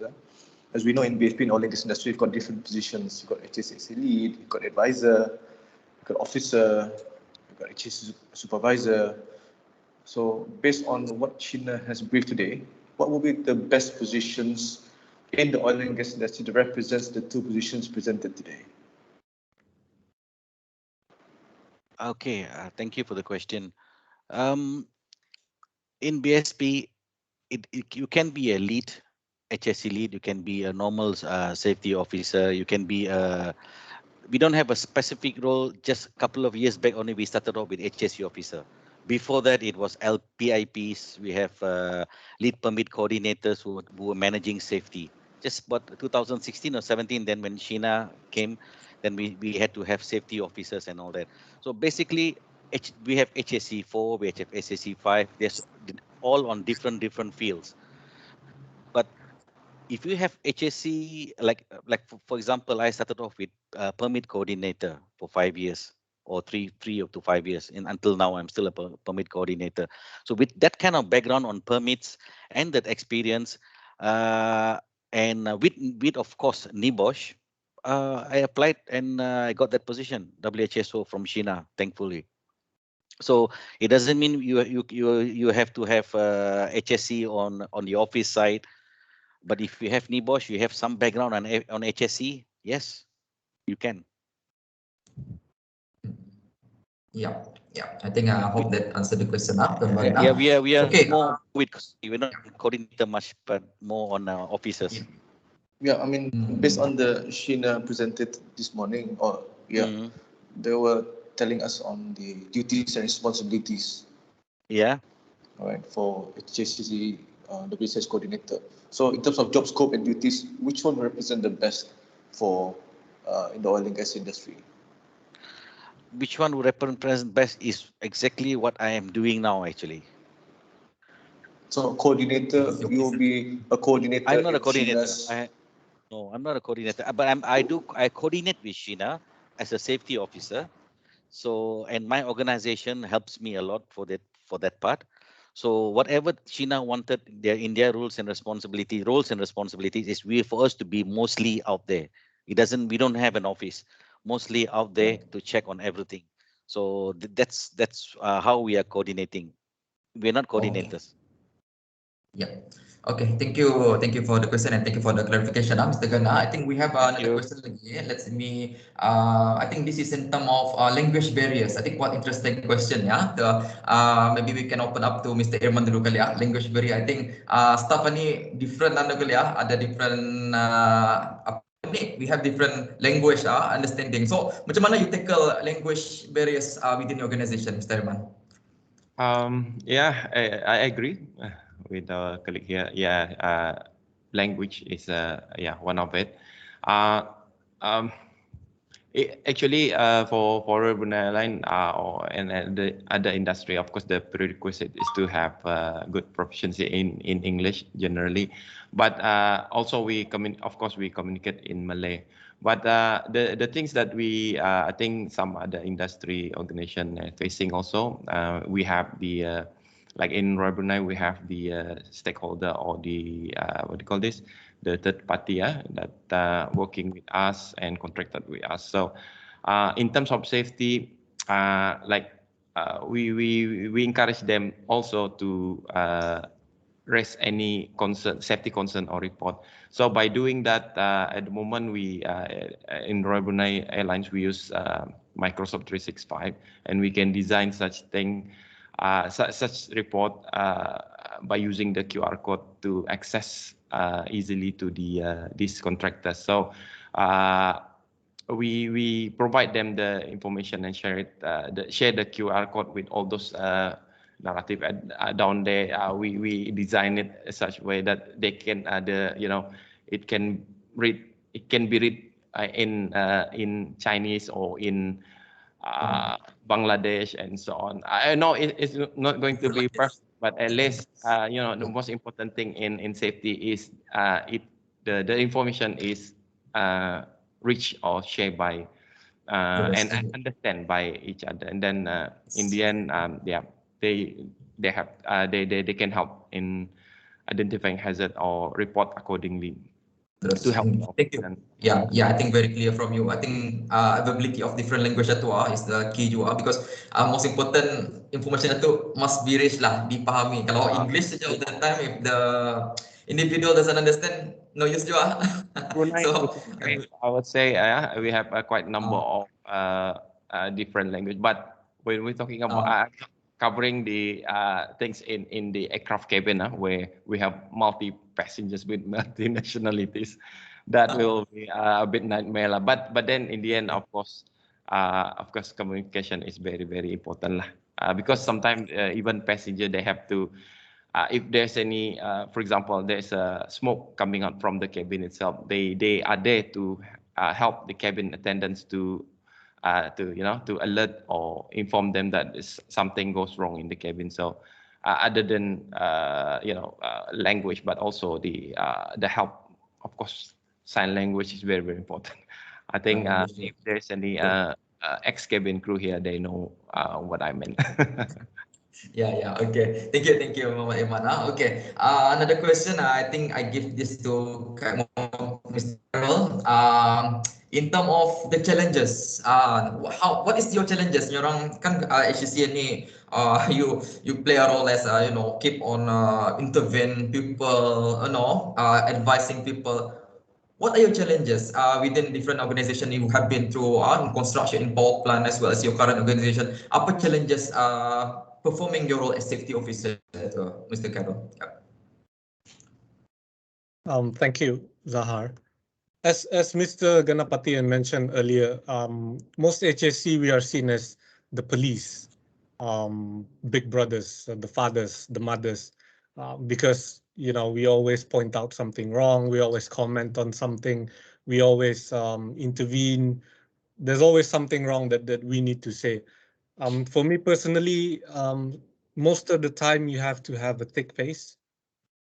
Just to be honest, you can't. In this line of work, you have to be professional. You have to look at the output of it. So the output is, even though they're mad at you, they don't want to be friends with you, they look at you as a police, a big brother. At the end of the day, it's for you, for them, and for their family. So I think in a way that helped me a lot to just channel my focus, my target and objectives to be responsible as I am responsible for their safety, their well-being, and the challenges, it's never gonna end.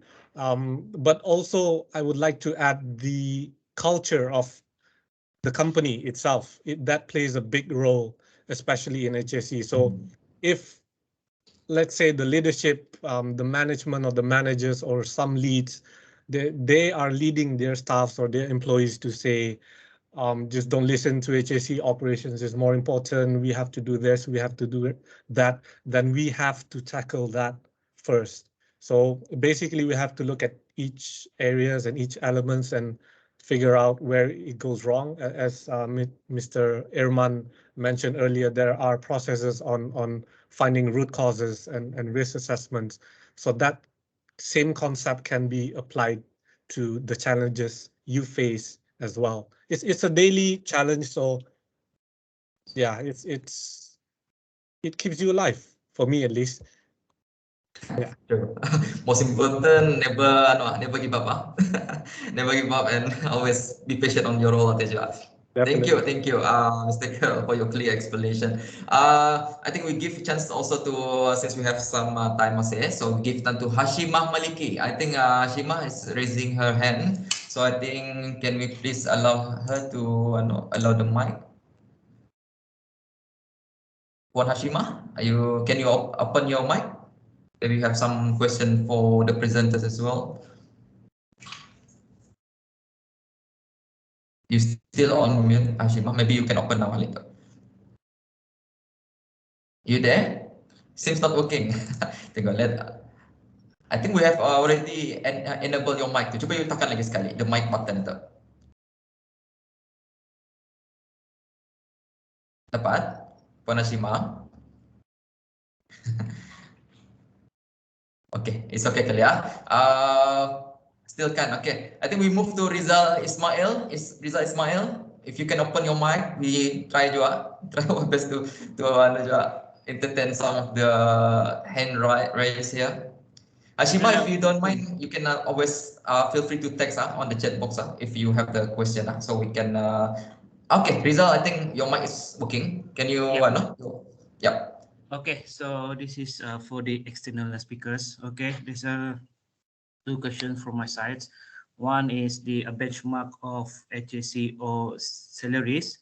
Okay, so what is your opinion since with nowadays we have a lot of HACO on the industry, so we have a different salaries. So my question is do you guys agree to have at least a benchmark salaries? Okay, and then the second question is about the diving fields, because my background is at the moment as a freelance diving HSC advisor. So we only talking about the construction, which is a top side. So does for the SHENA, do you guys have any new procedure for subsea operations? Thank you. That's all. Okay, I think give to the Mr. Gana dulu. Maybe Gana can answer the time itu, and then we give the rest. So Mr. Gana, what your opinion on the salary scale ni? Mesti Yeah. yeah. Salary scale. It's for me. It's more of a. Sorry to say, it's more personal. So it's all depends on your company that you're working for, the experience you have, experience and knowledge, and the papers you have with you. So this makes a lot of difference when you talk about salary. And his question was whether we can make it the same basic for all HSC officers. Very sorry, I can't answer that question. Yeah, I think we are mostly confidential kali itu. Yeah. So yang Coming to regarding your second question itu. Yeah, second question. You're a diver, right? You said you're a diver. Now in Shell, not we have subsea drilling and who come to offshore and all that. We have got lots of amount of work with them, and permits as well. So it's not directly employed by Shell, but then they are our business partners in Shell. So make your way there. I'm sure you will stand a chance if you say you're a professional diver. Why not? Yeah, and I I assure you they pay you very well. Yes, diving is quite a unique profession. Yes, So yes. we hope that answer resolve your question today. So yeah, feel free to on the question box if you have further query on that. I think we want to entertain Majalah kali juga. Majalah, can you open your voice atau? I think you can ask your question. Yeah.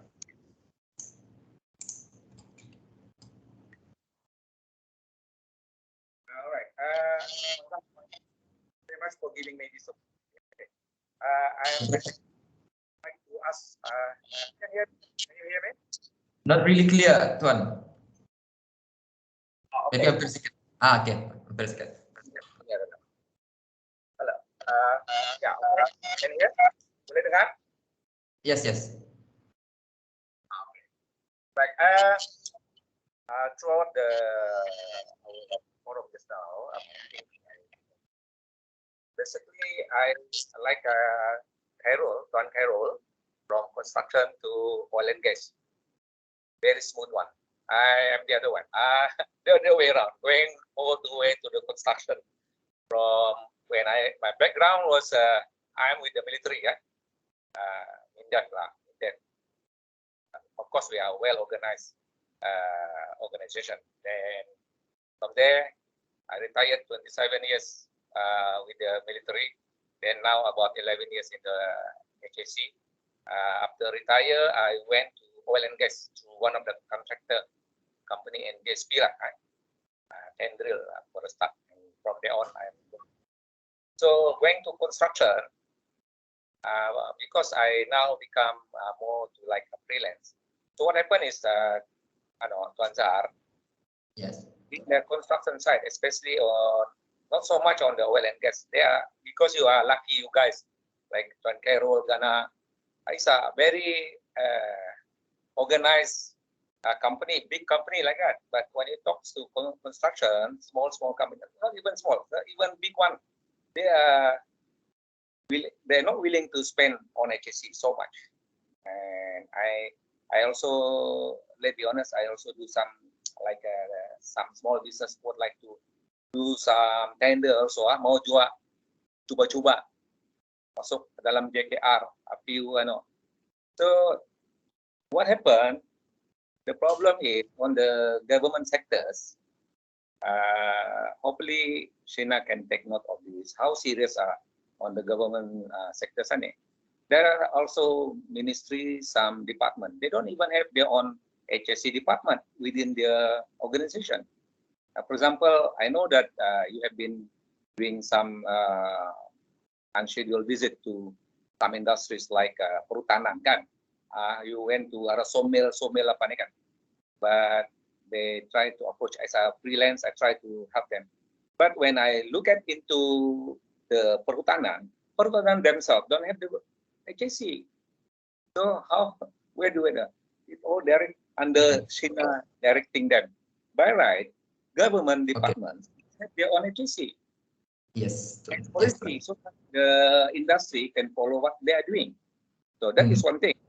Yes. So again, I'm talking about tadi ya pasalkan ikut berbisnis orang lokal, we are local kan ikut meninggal-ninggal nih kan. At the end of the day, yang murah dapat. You know why dia murah?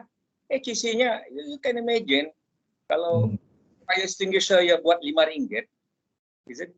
So of course I don't get it. Yeah. I will not get my business because all this, sorry to say, language kadang Yes. So Tuan, dapat orang. You know why dia yang dapat? Dia got murah. So the problem is if your organization can memastikan government yang memegang kontrak ini, ya JKR kayak diorang, whatever lah diorang ini, kementerian mana, kesehatan ke kementerian mana, not only looking untuk harga yang murah saja, dia mesti juga lihat dengan safety-nya tuh. That's why coming to tadi ada orang yang bertanya pasal gaji,